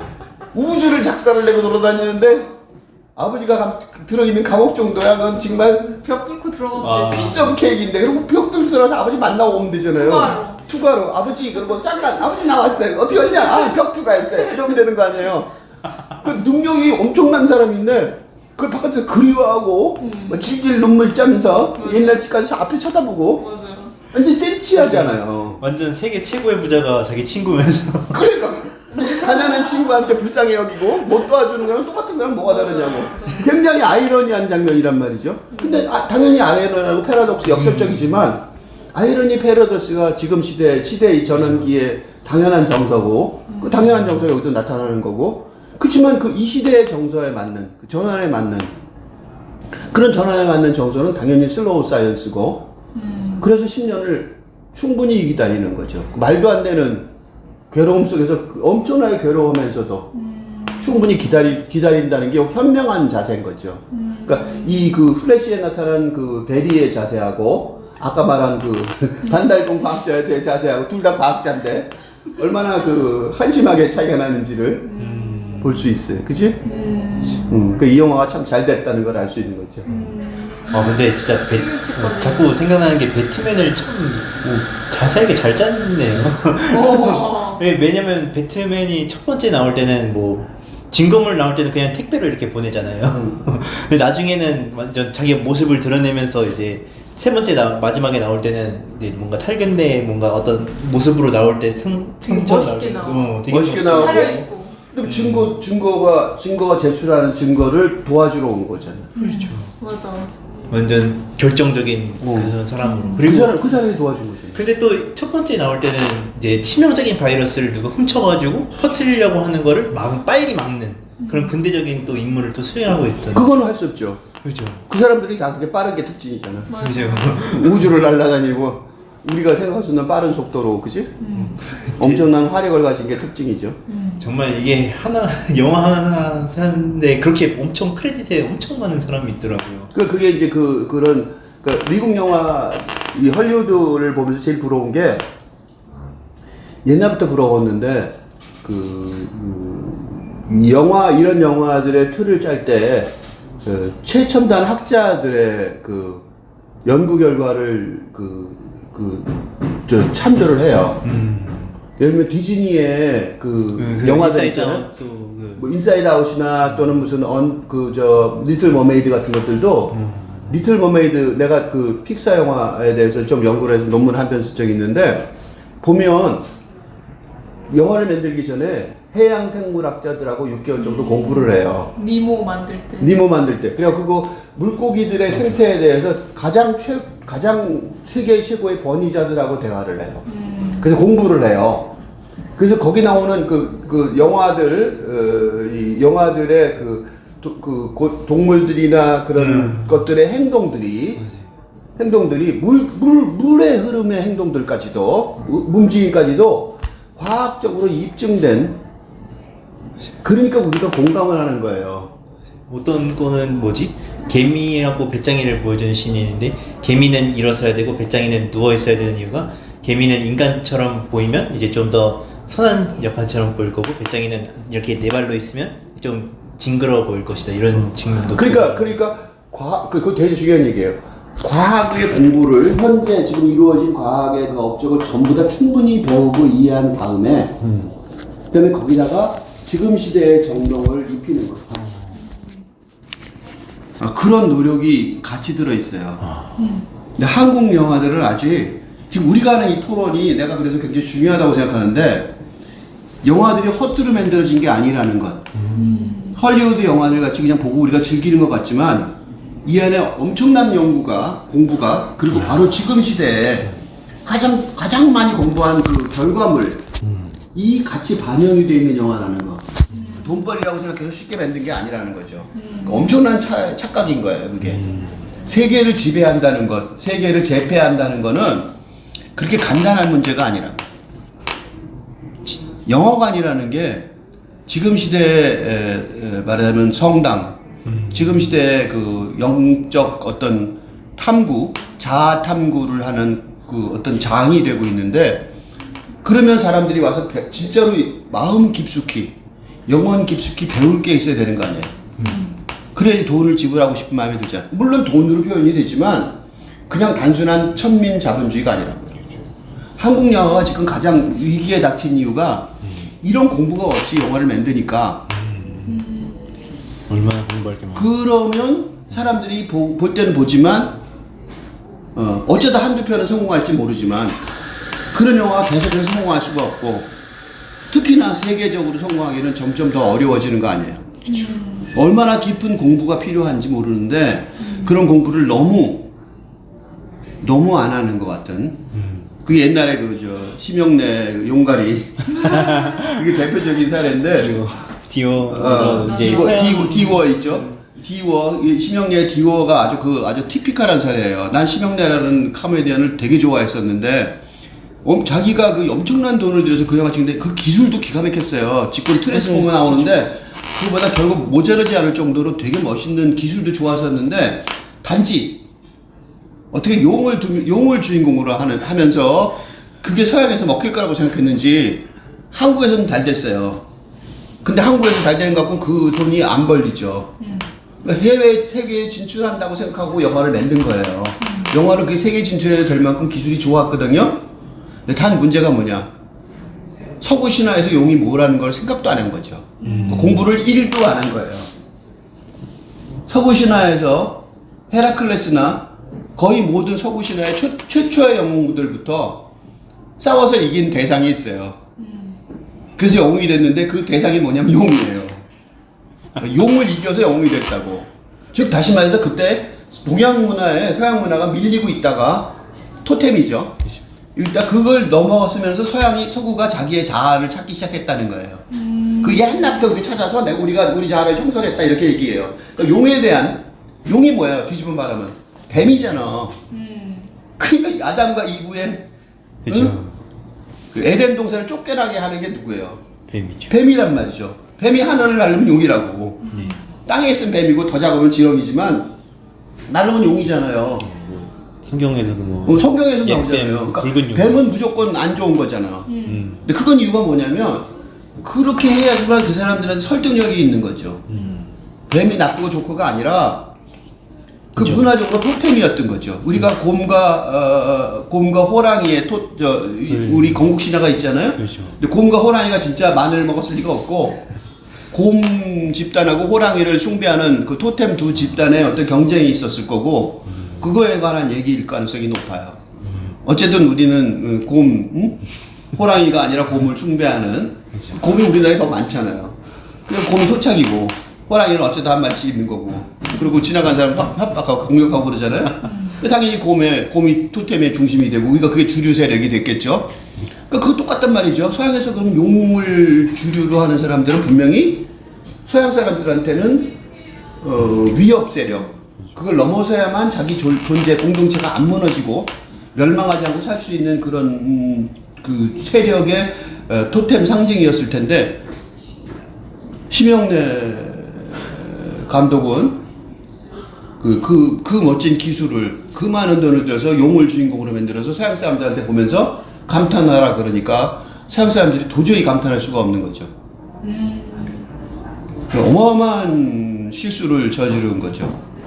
근데 그게 나는 한국의 이 영화 제작자들 또는 예술 작업을 하는 사람들의 가장 큰 약점이어 왔다고 생각해요. 근데 그걸 극복한 게 최근에 K-팝들이에요. K-팝들은 그런 실수를 안 해요. 그런 문화들, 세상의 문화들을 이해하고, 특히 BTS 같은 거 보면은 지금 현재의 그 근대적 감정과 정서가 통하지 않고 탈근대 정동으로 넘어가는 그 혼란상, 자아 형성의 혼란상을 묘사하는데 성공했고 그 묘사가 전 세계인들을 감동시키잖아요. 그러니까 우리가 그런 능력이 없는 것도 아니라고. 그러니까 이런 연구들을 하는, 이런 얘기들을 지금 여기서 토론을 하는 이유가 뭐냐면 그런 거를, 그런 틀을 깔아주면 그런 걸 가지고 영화를 만들거나 음악을 만들거나 드라마를 만들 수 있는 능력을 가진 사람은 많다는 거죠. 그러니까 나는 이런 영화, 플래시 같은 영화, 보고 지나갈 것 같은 영화들, 오락 영화 같이 보이는 영화들도 사실은 엄청나게 깊은 연구가 있는 거고, 관객은 즐길 수 있지만 그걸 만드는 사람까지 쉽게 즐기면 그건 진짜로 웃기는 얘기죠. 망하자고 작정하는 거죠. 그건 그 엄청난 산업이고 투자인데 그렇게 하면 안 되는 거죠. 감독을 한다든가 시나리오 쓰는 사람이라든가 제작하는 사람들은 그런 자세 갖고 있다는 건 그건 너무 무책임한 자세가 아닐까 생각해요. 그래서 이런 토론들이 굉장히 중요한 토론. 그래서 이 토론들을 내가 영화 토론을 시작하기로 마음을 먹은 거죠. 그런 실수를 해서 엄청나게 많은 재원이 낭비가 되고 많은 사람들이 실직하고 괴로워지는 거잖아요. 근데 그 개개인들, 한국 개개인들은 그렇지 않다는 거를 분명히 지금 최근에 케이팝이나 이런 사람들의 그 성취를 보면 재능이 없는 건 아닌데 상상력을 발휘할 능력이 없는 것도 아닌데, 그죠? 그래서 이런 토론을 통해서 이 영화 플래시라는 영화 하나 갖고 지금 우리가 얼마나 길게 토론하는데 끝이 없잖아. 그 정도로 깊이 얘기를 해야 되는데 사실은 돈을 몇백억 그렇게 두면서 이 정도 공부는 이건 뭐 이걸 안 해? 난 거꾸로 그런 생각이 들어요. 어떻게 돈을 그렇게 쓰면서 이런 생각을 안 해? 심영래 감독이 했던 거는 초창기에 아무것도 모르던 시절이니까 그분이야. 내가 그분 얘기하는 이유가 그분을 비판하려는 게 아니라 그분 대단한 거죠, 선구자. 난 그 사람 좋아하기 때문에 얘기하는 거예요. 그 사람 그거 안타까웠던 거죠. 그때 그 영화 보면서 굉장히 안타까웠어요. 아무도 왜 이런 얘기를 안 해줄까? 왜 선구 신화에 대해서 이런 얘기 안 해줄까? 서양에게 통하지 않는다는 걸 왜 아무도 얘기 안 해줬지?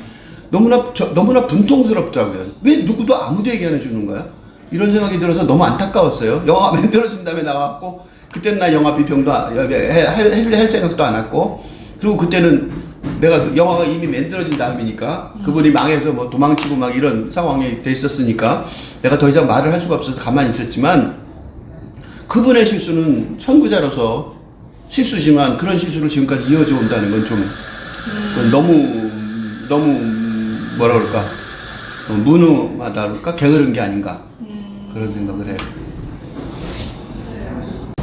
배트맨 얘기는 많이 했잖아요. 근데 이제 슈퍼걸 얘기를 좀 하고 싶었는데 그 슈퍼걸 물론 중간에 슈퍼우먼 맞나? 부분이 원더우먼도 나오지만 그 사람도 중요해. 근데 이제 플래시하고 직접적으로 관련되는 여성이 딱 첫사랑인 그 기자분 여성이랑 맞아. 그리고 이제 슈퍼걸 2분 이렇게 둘이 나온단 말이에요. 근데 이제 보통 그동안의 히어로물 영화에서는 항상 이제 히어로끼리 사랑에 빠져가지고 그게 다시 결별하는 얘기가 다 에피소드로 나오고 다시 만나는 얘기 또 나오고 막 그랬었는데 이번에는 이 플래시 베리가 이제 그 오리지널 베리가 18살 베리 말고 그 오리지널 베리가 이제 그러니까 그 슈퍼걸이 갇혀 있을 때 구하는 거는 그 오리지널 베리가 했단 말이에요. 근데 이제 근데 또 이렇게 가만 보면 막상 사랑에 좀 빠진 것처럼 계속 신경 쓰는 사람은 18살 베리야. 그래서 맞아. 그래서 오리지널 베리는 결국 배트맨을 구하려고 다시 시간을 역행하고 이제 멀티버스로 가고 이 18살 베리는 슈퍼걸을 구하고 싶어서 역행을 하고는 계기가 되잖아요. 맞아. 근데 이제 이게 슈퍼걸이 죽을 때마다. 그래서 그러니까 이게 이제 오리지널 베리가 봤을 때는 구할 때 이제 그렇게 구하려고 했던 그 마음이 들었던 그 마음이 이제 있었으면은 그게 또 나를 구해줬으니까 서로 사랑에 빠질 만한 그 러브 스토리 맞는데 근데 그렇게 안 가고 마지막에 꼭 굳이 그 첫사랑 기자가 다시 등장해서 나랑 데이트 할래? 라고 하니까 그 여자가 신청을 해서 플래시가 받아준다는 말이야. 한다고. 그래서 근데 그렇게 이제 또 사랑이거나 러브 스토리도 이게 얇게 되게 이렇게 얇게 거기 이렇게 들어가 있단 말이에요. 근데 그 얘기 유리장처럼. 그러니까 그 종이장처럼 들어있는 그 러브 스토리도 그거 있는 게 일단 너무 반가운 거예요. 이게 아예 없애지 않고 뭔가 한 사람의 성장 얘기인데 물론 이게 사랑이라는 게 이게 그 낭만적인 사랑 남녀가 너와 내가 하는 그 사랑이 이게 그 영향이 완전히 없어진 건 아닌 것 같다는 그게 있는 그 첫사랑이었을 때는 낭만적 사랑했을 거 아니에요. 처음에 이제 만났을 때는. 근데 그게 이제 나중에 그 원래 항상 우리는 첫사랑하고 연결이 안 된다고 항상 그런 식의 어떤 걸 갖고 있는 소문을 듣고 그리고 보고 자랐는데 마지막에 굳이 그 첫사랑하고 다시 이제 연결되는 것처럼 이렇게 제작자들이 그렇게 만들었던 이유가 뭔가 이제 거기에 대해서 좀 얘기해요. 그건 뭔가 이제 사실 더 돋보이게 드러난 거는 낭만적 사랑, 남녀간의 낭만적 사랑보다는 배트맨과 플래시맨과의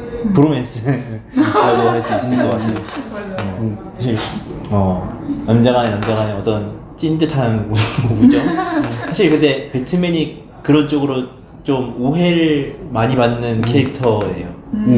배트맨과 맞아. 사이드킥이라고 해서 뭐 로빈이라고 하죠. 맞아, 로빈이라고 맞아. 이제 뭐 배트맨이 게이다라는 그런 설 같은 게 굉장히 많았어요. 뭐 옛날에. 배트맨하고 그 집사였던 사람하고도 네. 약간 맞아, 그런 느낌이 좀 맞아. 들죠. 로맨스. 그 결국 다 돌봐주잖아. 네. 성적 관계가 있는지는 모르지만 맞아요. 그거 빼놓고 나면 꼭 그지? 둘이 그 부부가 돌봐주는 것 같은 거의 그런 느낌이 들어요. 그거 굉장히 좋은 지적이야. 배트맨은 절대 여자들한테 먼저 다가가지 않고.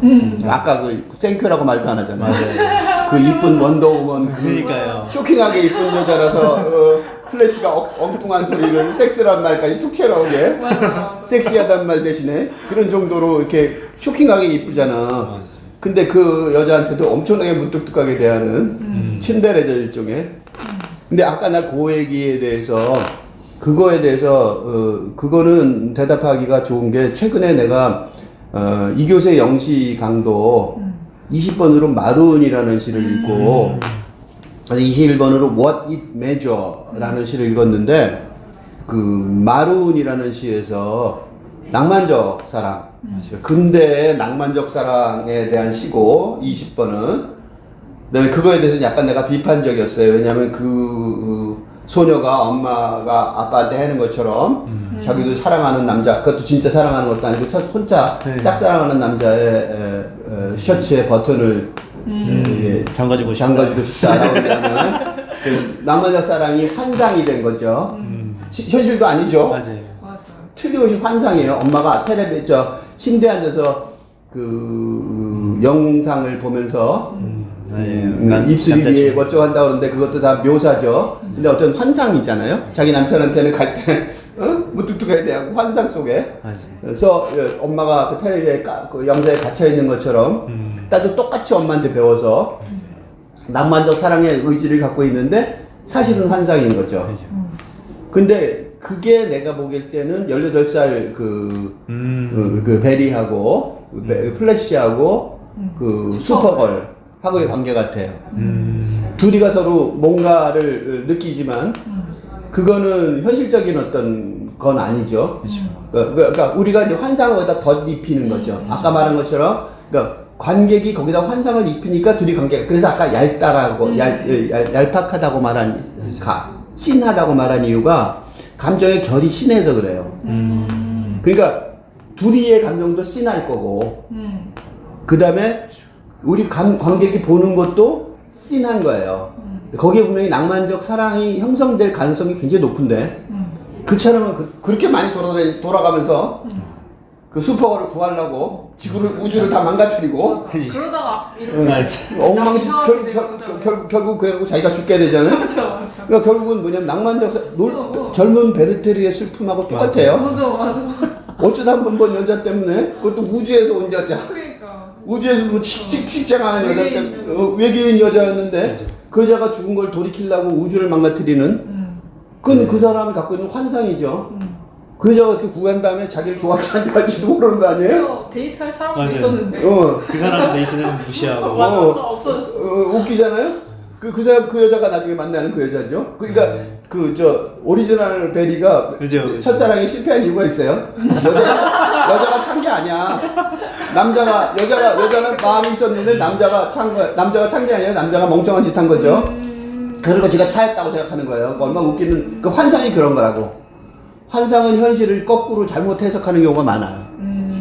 그래서 환상이 그 씬하다, 감정의 씬함이 문제가 있는 거죠. 뭔가 환상이 더 강하게 나오는 그런 거죠. 그러니까 그거 앞에는 그런 거라고요. 그러니까 낭만적 사랑은 사실은 낭만적 사랑이라고 우리가 악착같이 뒤집어 씌우지만 사실은 환상일 뿐이라는 거예요. 그게 18살의 베리가 보여주는 거고 오리지널 베리가 그 사랑에서 실패한 거고 실패의 증거가 나오잖아요. 메모로 자책하죠. 여자가 그 남자 집까지 찾아간 건 뭐야? 서양에서 남자가 남자 집까지 찾아가면 그건 뭘 의미하는지 뻔하죠. 근데 그 정도인데도 남자가 여자를 놔두고 나가버렸어요. 이건 완전히 말도 안 되는 거죠. 자기 집인데 도망가. 자기 집에 도망쳐요. 자기 이따 가시라고 이렇게 말하고. 이거는 여자가 굉장히 분노해야 될. 어떻게 보면 여자가 그렇게 적극적으로 나가 더 이상 적극적으로 어떻게 나가? 근데 그거를 그렇게 하면 말이 안 되죠. 그것도 술까지 마신다고 여자가. 맥주까지. 왜 맥주를 마셔요? 갑자기 대낮에? 그 뻔한 거잖아요. 모든 신호가 그런 건데. 방무시한 거, 개무시한 거지. 완전 진짜 개무시한 거예요. 그 여자가 참 대단한 여자예요. 그죠. 다시 나중에 오는 거 보면 맞아. 이 베리를 얼마나 사랑했는지를 알 수가 있는 거죠. 거꾸로 보면 그래요. 그 베리 얘기만 큰일 난다고 이거는. 행동은 아니었잖아. 행동이 어떤 거가 중요하다니까. 특히 남녀 관계에서는 마음이 입으로 뭐라고 말하는지 중요하지 않아요. 행동이 진짜 중요한 거죠. 그러니까 근데 두 번째 그 사랑, 그러니까 지금 내가 말한 그 두 번째 오리지널 사랑은 좀 종류가 좀 달라요.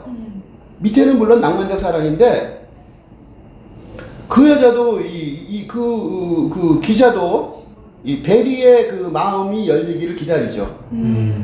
물론 처음에 여자가 기자처럼 접근을 했지만 사실은 그 낭만적 사랑이 섞여 있죠 지금은. 낭만적 사랑이 뚜렷하지가 않은 세상이니까 사실은 기자로 접근한 게 아니라 사랑으로 접근했는데 기자 본능이 발동해서 남자로 하여금 공식적으로 나는 뭐 우리 아버지가 무죄라고 말해요 이렇게 대답하게끔 몰고 갔는데 여자가 실수한 거죠. 원래 여자는 그런 의도가 없었는데 나중에 보니까. 그리고 그때도 벌써 그게 드러나요. 몸짓이나 제스처 같은 것들이 진짜 아니었고. 진짜 아니었는데 그걸 나중에 베리도 이해한 거죠. 아, 진짜 아니었는데 기자 본능이 발동이 돼서 자기도 그 영웅 본능이 슈퍼 히어로 본능이 발동해서 나가버렸잖아. 비장파장이에요. 그러니까. 그러니까 이쪽이 잘못한 것만이 아니라 저쪽 똑같이 잘못한 게 있단 말이죠. 그러니까 이 탈근대 시대의 사랑은 내가 이게 이제 똑같이 웰치 존 웰치? 저기 켄 윌버 미안해요. 내가 이렇게 너무 많은 사람을 언급하고 너무 많은 얘기를 언급하니까 갑자기 용어를 기억 못해갖고 그래서 이 두 사람이 꼭 필요해요. 근데 그 켄 윌버가 나 요새 그거에 꽂혀 있는데 남녀간의 사랑을 설명할 때 어떻게 설명해야 되느냐는 아주 굉장히 좋은 툴을 하나 보여줘서 그러니까 내가 생각하는 나의 감정, 사랑의 감정 그리고 내가 생각하는 우리의 사랑의 감정 있을 거예요. 그리고 상대방이 생각하는 사랑의 감정, 자기가 느끼는 나의 상대방이라는 사람이 나의 느끼는 감정, 또 상대방이 생각하는 우리의 사랑의 감정 이 네 개가 다 합쳐져야 사랑이 돼요. 지금 낭만의 사랑은 그렇게 어려워진 거죠. 근데 어려워졌다기보다 그게 사랑이에요. 그게 진짜 사랑인 거죠. 그러니까 낭만적 사랑이 환상이 아니고 리얼리티가 되려면 그 네 개를 다 참을성 있게 서로 점검해보는 과정이 필요한 거죠. 근데 기자하고 베리하고는 그런 과정을 보여줘요, 이 영화에서. 그잖아요. 처음 장면에는 여자가 베리한테 다가가는데 자기는 베리를 좋아하고 사랑하고 베리도 물론 사랑하죠. 그리고 베리가 자기 사랑을 느끼고 있었으니까 그러니까 과감하게 가는 거예요. 내가 사랑한다는, 얘 나 좋아해. 그걸 아니까 여자가 과감한 거죠. 근데 과감하게 갔는데 베리는 그 사랑이라는 거를 받아들이려고 너무 이런 웬떡이야 하고 받아들이려고 그랬더니 여자가 하는 그 표현이 약간 과격했던 거죠. 너무 그죠. 너무 너무 왜냐면 진짜로 사랑하면 그런 얘기 할 수 있잖아요. 그 중간 단계를 생략하고 아주 친해진 다음에 말하는 말을 해버린 거예요. 여자는 그거를 기자로서 증명한 게 아니라 이 남자랑 나는 같은 사람이야, 같은 배에 탔어라고 이미 생각해버린 거죠. 그러니까 나중에 여자가 그러잖아요. 나는 네 생각을 너무 많이 했나 봐. 맞아요. 그게 그 얘기예요. 그래서 그러니까 사랑할 땐 진도가 서로 다르고 삐걱거리는 이유가 거기에 있는 거죠. 그치? 진도가 다르니까. 사실 진짜 기자로서 접근하려고 했으면 이 여자 그렇게 접근할 수는 없죠. 그죠? 그냥 남자 꼬셔서 그럼요. 그리고 그렇게 연구를 그렇게 많이 할 필요가 뭐가 있어요? 네. 그러니까 취재원을 연구하듯이 연구한 게 아니잖아요? 그러니까 분명히 그러니까 여자는 그 정도면 충분히 자기는 표현을 다 했다고 생각하고 그 단계를 생략하고 그러니까 뽀뽀하거나 손잡는 단계 다 생략하고 그 다음 단계로 막 말을 한 거예요. 여자가. 근데 남자는 그 단계를 그러니까 그 상대방이 생각하는 우리의 사랑에 대해서 남자는 그렇게 생각할 수가 없는 거죠. 그렇죠. 근데 남자도 뭔가 착각했는데 옛날에 자기는 안 그랬다고. 18세 때는 자기는 자기가 그랬었다고요. 그렇죠. 맞아. 그게 본인인데. 그게 본인이었단 말이죠. 그러니까 이 기자는 그 베리가 18세 때 했던 10년 만에 만나기 전에 했던 그거를 카피한 거예요, 그냥. 그러니까 이 여자는 당연히 자기는 베리가 그렇게 했으니까 자기도 그렇게 똑같이 컨트롤 V 컴퓨터에 하다시 복사해서 전달한 거예요, 감정을. 근데 그게 이제 10년에 가게 돼서 베리가 까먹은 거죠. 그러니까 둘이가 빗나간 거예요. 근데 나중에 그 재판이 끝나고 나면 해결이 된 다음에 여자가 다시 다가왔을 때 다가오는 순간 여자가 내가 너무 많이 생각을 했다 라고 말하는 순간 베리가 그 모든 거를 이해하는 열쇠가 된 거죠.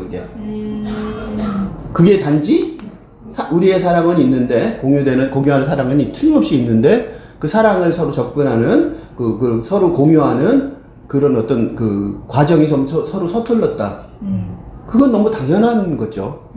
그래서 관객들도 너무 당연하게 둘이 뭘 만난 장면이 별로 없었잖아요. 그럼에도 불구하고 사실은 많이 만난 것 같은 느껴지는 우리가 많이 그 스토리를 본 것 같은 느낌? 맞아. 그런 느낌이 들고 고개를 끄덕거려지는 이유가 되는 거죠. 그러니까 내가 아까 영시 감독에서 30번과 31번의 차이가 그런 거죠. 20번과 21번. 고마워요. 이렇게 많은 걸 하니까 문제가 생기는 거죠. 그 20번의 그 낭만적 사랑이라기보다는 소녀의 낭만적 환상이고, 그 소녀의 낭만적 환상이 잘못 이어지면 엄마의 낭만적 환상으로 현실에서는 불행하게 되고, 환상에 도망쳐버리게 되는 이상한 상황. 그게 그냥 단순히 그런 사랑의 문제가 아니라, 집안 가계의 문제도 되죠. 하층민이 되는 거죠. 그래서 세상의 그 발전에 적응을 제대로 못하니까. 근데 21번에서는 남녀 간의 상관이 무지무지 복잡하죠.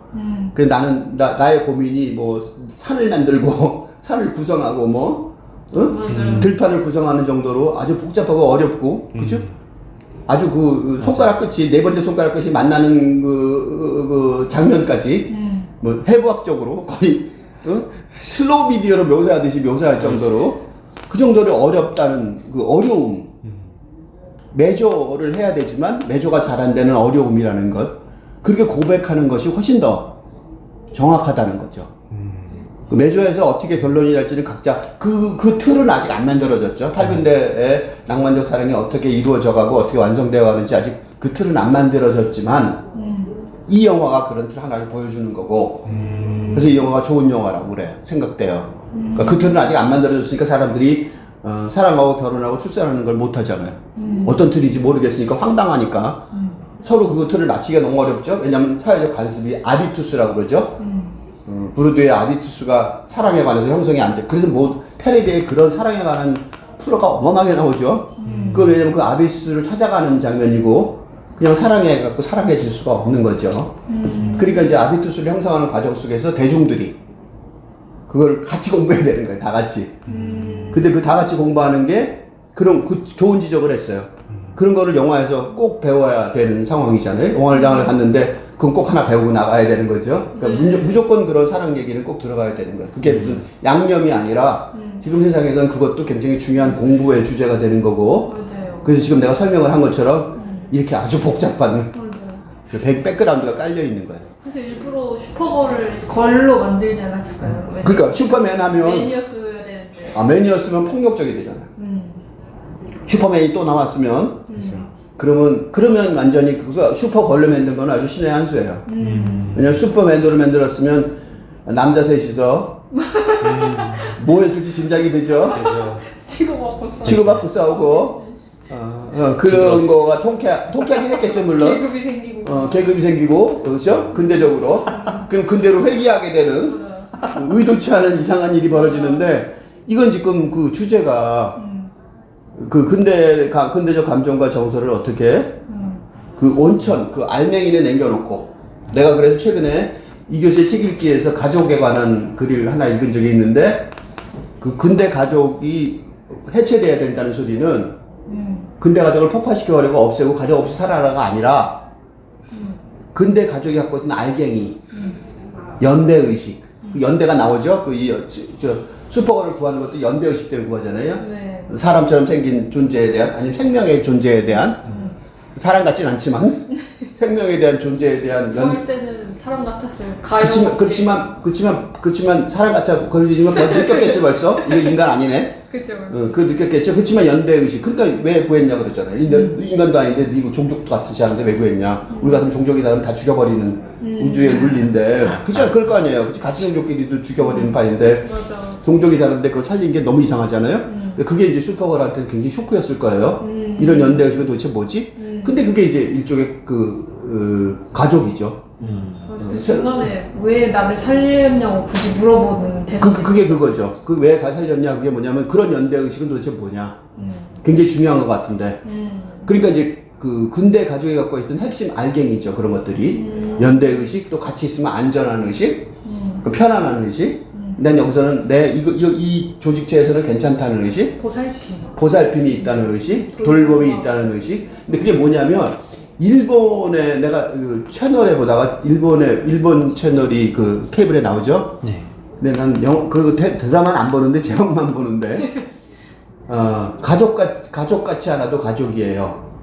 이런 드라마를 하더라고요. 제목이 정확하진 않은데 가족같이 않았지만 우리는 가족이에요. 뭐 그런 얘기를 해요. 그래서 제목이 기가 막히다고 생각했어요. 내용은 별로 안 중요하고. 그러니까 지금 시대는 그래 기존의 가족 같은 느낌은 아닌 거죠. 그 지금 거기 있는 집단들 서로 목숨 걸고 도와주고 싸우는 뭐 저 사람의 목숨을 살리기 위해서 내가 목숨을 걸죠. 그렇게 싸우는 사람들이 가족은 아니잖아요. 맞아요. 서로 언제 본 적도 없는 거죠. 예를 들면 슈퍼걸 같은 경우는 처음 만난 거죠. 솔직히 말해서 그전엔 존재가 있는지도 몰랐던 존재죠. 그렇지만 그 목숨을 서로 바친단 말이죠. 가족같이 않아도 가족 같은 새로운 공동체가 만들어지는 거죠. 그치? 슈퍼걸도 사실 도망갔어도 되는데 지구를 떠나서. 그럼요. 근데 굳이 그 악당하고 다시 싸우러 나가죠. 지금 막기 위해서 수억 명이 죽는다. 너처럼 수백만 명이 수십만 명이 죽는 게 아니라 수억 명이 죽는다. 그걸 슈퍼걸은 아는 거죠. 그러니까 내가 이 연대의식은 우주에서 혼자 있어도 되는 우주, 혼자 있을 수 있는 사람인데 틀림없이 혼자 능력이 있죠. 왜냐면 혼자 지구로 왔으니까 고독을 견딜 수 있는 사람인데도 불구하고 이런 연대의식은 목숨을 거쳐서 우주 전체를 지키기 위해서 연대의식을 위해서 우주를 지켜야 되는 거죠. 이 지구를 지키고 우주를 진짜 슈퍼걸이 멋있어 보여.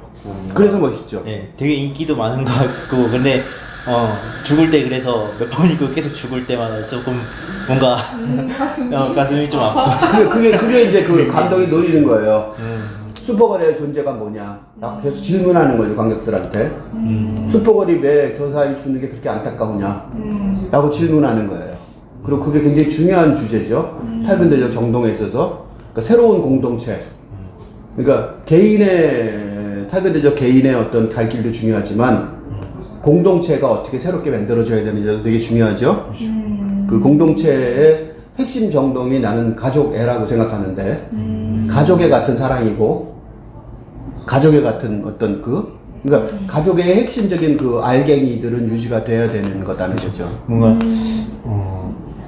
요즘 그냥 약간 화두처럼 뭔가 삼고 있는 게 있는데 뭔가 다른 사람들의 관계나 뭐 모르는 사람들 간의 관계에서 좀 얼굴이 되게 요즘 되게 다르게 보인다는 생각을 하거든요. 그냥 얼굴이 뭔가 그 사람의 마음을 그대로 정확하게 표현해주는 어떤 기계나 뭔가 그런 게 아니라 오히려 그 사람이 그 사람의 마음을 모르겠다는 걸 오히려 얼굴에 다 표현하게 되는 어떤 그런 게 있기 때문에 그래서 그 사람의 얼굴을 제가 바라볼 때 저도 제 자신을 잘 모르는 상황이니까 제 마음을 모르는 상황이니까 뭔가 그 사람 얼굴을 보자마자 뭔가 공감이 되는 부분이 있는 거죠. 이상하게 뭔가 나도 이해받는 것 같고 뭔가 그런 그 관계에서 뭔가 그런 게 되게 중요하다고 생각이 드는데 그게 이제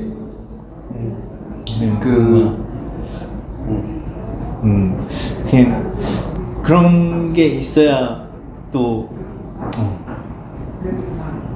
어떤 사람을 정말 사람으로 볼 수 있는 그냥 뭐 단순히 사물로 생각하지 않고 사람으로 받아들여서 전 뭔가 그 사람의 눈을 볼 때마다 되게 뭔가 힘을 받는다는 느낌을 가끔 받아요. 그냥 뭔가 지나가면서 그냥 얼굴을 그냥 보는 것만으로도 그냥 그래서 가끔 힘이 되는 그냥 걸을 때마다 되게 자세히 보는 것 같아요. 왠지 모르게 남성분이든 여성분이든 뭐 노인분이든 어린아이든 그냥 보게 되면 이상하게 나도 저런 표정을 짓고 있는 뭔가 그런 생각도 들고 그냥 뭔가 뭉클해지는 게 있는 것 같아요. 이게 인류애라는 그러니까 그런 연대감이 이미 있는. 연대감 그쵸? 뭐냐면 옛날에 그런 얘기를 많이 했죠. 첫인상이 중요하다 그런 얘기를 참 많이 했거든요. 근데 그걸 되게 단순하게 생각할 수도 있어요. 겉모습, 뭐 요새 성형하고 뭐 옷잘 입고 이런 거, 명품 입고 이런 것들이 첫인상 때문에 그러는 거잖아요. 네. 근데 그게 이제 단순한 관계일 수도 있지만 사실은 지금 얘기하는 것처럼 그런 얼굴에 보이는 인상이 깊은 상태를 표현하는 영혼의 상태를 표현하는 얼굴이기도 하다는 거죠. 뭔가 이제 영화로 연결해서 설명하면은 이제 플래시는 이제 어떤 그 슈퍼걸을 맨 처음에 볼 때 그걸 느꼈던 거죠. 그 뭔가 배신당하고 뭔가 그런 되게 고독한 그런 얼굴을 보지 않았을까 하는 생각도 들고 슈퍼걸은 나중에 뭐 천둥을 맞으면서 굉장히 고통스러워하는 그런 플래시를 보면서 또 뭔가를 느끼면서 본인의 마음을 변화해가고 그냥 그런 게 생각나서 얼굴에 대해서 얘기했던 거라. 더 중요 인간관계가 그러니까 거기서도 이제 적군과 악은이 결국은 나오는데 그러니까 이제 두 가지가 있을 수 있어요. 그러니까 이 영화에서도 내가 요새 최근에 많이 얘기하는 게 탈근대적 정치성하고 근대의 정치학 이 두 개로 구별을 많이 하는데 이 근대의 정치학은 적과 악운을 가르고 옳고 그름을 가르는 이분법. 그러니까 승패가 있는 거죠. 그게 근대 국가의 여당 야당이 있고 선거의 승리와 패배가 있고 전쟁의 승리와 패배가 있는 그런 근대의 정치학이 있어요. 그건 이제 폭력적 투쟁이 되는 거죠. 상대방을 멸절해버리려는. 그런데 지금 시대에는 그게 굉장히 한물간 것 같아요. 우크라이나, 러시아 침공도 보면 누가 싸우는지 좀 헷갈리잖아요. 승리가 뭔지 잘 헷갈려요. 분명히 근대적으로 전쟁하고 있는데 해석은 그렇게 안 되는 거죠. 그래서 지금 시대의 정치는 탈근대의 정치성이라고 말할 수 있는데 그건 뭐냐면 어떤 과제가 있을 때 기후위기나 뭐 이런 과제가 있을 때 빈부격차 그 과제를 해결하기 위해서 그러려면 이제 지배 세력이 돼야 되는 거예요. 소수 세력이 말해봐 소용없잖아요. 헤게모니를 잡으려고 하는 주도권 싸움이 되는 거죠. 그러니까 이 영화에서 두 가지가 다 나와요. 앞에는 정치성의 얘기죠. 헤게모니. 특히 형제간에. 헤게모니 투쟁이 있었어요. 그지? 두 형제가 안 싸우는 것 같지만 서로 싸워요. 그지? 근데 치고받고는 절대로 안 싸우죠. 말로 싸워요. 갈등이죠. 근데 그게 뭐냐면 누가 이 세상을 이끌어가는 논리냐. 그게 제일 크게 끝에 나오는 게 뭐냐면 이 동생이 계속해서 돌아가면서 우주가 망가지든 말든. 근데 그건 형이 옛날에 했던 짓이에요. 맞아. 그러니까 자기가 했던 짓이기 때문에 뭐라고 말은 못하지만 그거는 우주의 헤게모니가 되면 안 된다는 거죠. 그 형은 그걸 아는 거예요. 그렇게 근대적인 그걸로 승리를, 완벽한 승리, 엄마가 완전히 살아나는 그런 승리, 둘의 공통 목표일 수도 있지만 그게 아니라고 생각하는 이유가 그렇게 안 된다는 거죠. 그 헤게모니 투쟁을 형제간에 해요. 그리고 플래시는 다른 그 히어로들하고 만났을 때도 헤게모니 투쟁을 해요.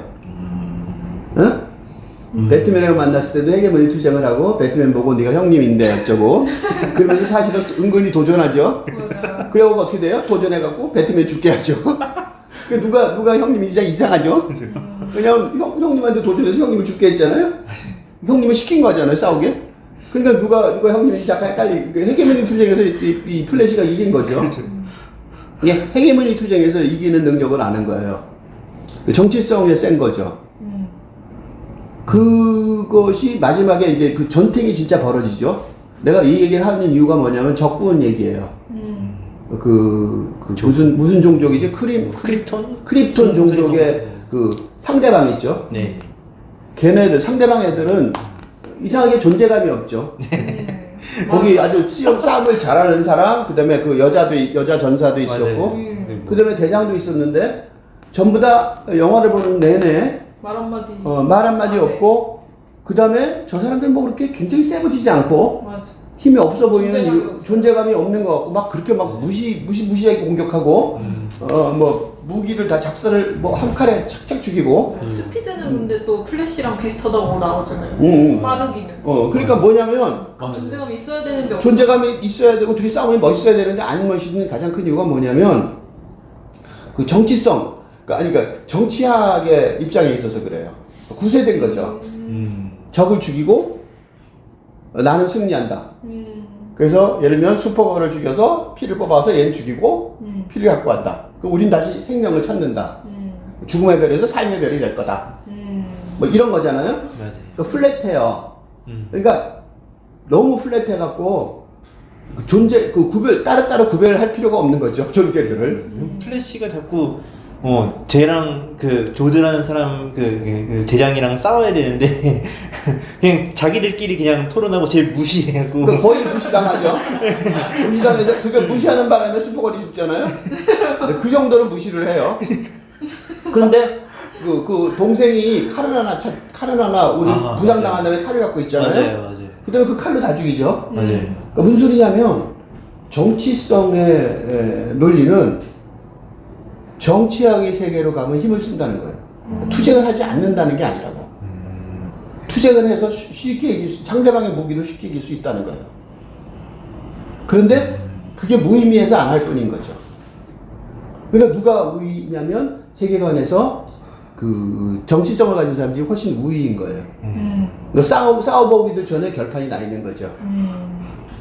거기서 죽을 수 있는 사람은 9세대 인물들이죠. 슈퍼걸 같이 같은 종족이라서 적과 아군으로 싸우는 사람들, 그 사람들은 거기서 죽을 수 있는 거예요. 누가 죽든지. 그 다음에 9세대 사고방식에 젖어있는 배트맨. 나중엔 아니었지만 멀티버스에 보니까 나중엔 아닌 존재가 나오는데, 하지만 거기는 9세대에 젖어있는 배트맨이죠. 다크나이트 그쪽에 아직 있는. 그 사람들은 9세대에 있으니까 적과 아군의 전쟁터에서 위험에 처하게 되고, 그 다음에 당연히 이기고 지는 상황 속에 들어가게 되는 거죠. 그러니까 당연히 그 사람들은 죽을 수 있는 가능성이 있는 거죠. 그러니까 플래시가 안 죽는 게 아니라 이 사람들은 대표이기 때문에 죽을 가능성이, 그러니까 이 사람은 불사야 안 죽는다가 아니라 이런 종류의 인간들은 죽고 사는 전쟁의 위험에서 열애가 될 수 있다. 이런 느낌을 보여주는 거예요. 누가 있냐면 그게 현실 정치에서 젤린스키예요. 우크라이나 그 코미디언이었다 대통령이 된 사람. 맞아요. 그 사람 불사 같은 느낌이 좀 들어요. 왜 그러냐면 푸틴은 죽을 것 같아요. 푸틴은 암살당하고 죽을 것 같은 위험을 그 이상하게 느끼고, 젤린스키는 안 죽을 것 같은 느낌. 존재감이 젤렌스키한테 더 느껴. 완전히 밀리죠. 그 왜 그러냐면 푸틴은 선과 악의 승리와 패배, 전쟁의 상황에 들어있어요. 이 영화하고 똑같죠. 크리톤의 조드 같은 느낌이 있고, 이 젤린스키는 자기가 전쟁을 일으킨 것도 아니고, 그 사람은 정치학을 하는 것 같은 느낌이 안 들어요. 그죠? 러시아한테 이기겠다. 난 러시아한테 승리하겠다가 아니라 헤게모니를 잡겠다. 그거죠? 네, 그러면서 현실적으로는 전쟁에서 이기죠. 그건 부수적인 걸 돼버린 거예요. 정치성에서 이겨서 전 세계를 자기 편으로 말하고, 이 전쟁이 끝나고 나면 우크라이나는 세계 대국이 될 거예요. 그러니까 그 젤린스키는 기가 막힌 일을 하는 거죠. 우크라이나의 건국영웅인 거죠. 우크라이나의 건국영웅일 뿐만 아니라 우크라이나가 세계 최대의 강국 중에 하나가 되게 만드는 기가 막힌 일을 하고 있는 거죠. 그러니까 푸틴은 진짜 웃기는 짓을 한 거예요. 조용히 합병해도 될 나라를 유럽을 통합시키고 세계 최고의 강국 하나를 만들어 군사 강국을 만들어서 이 러시아의 가장 큰 적을 지가 만드는 성공한 거죠.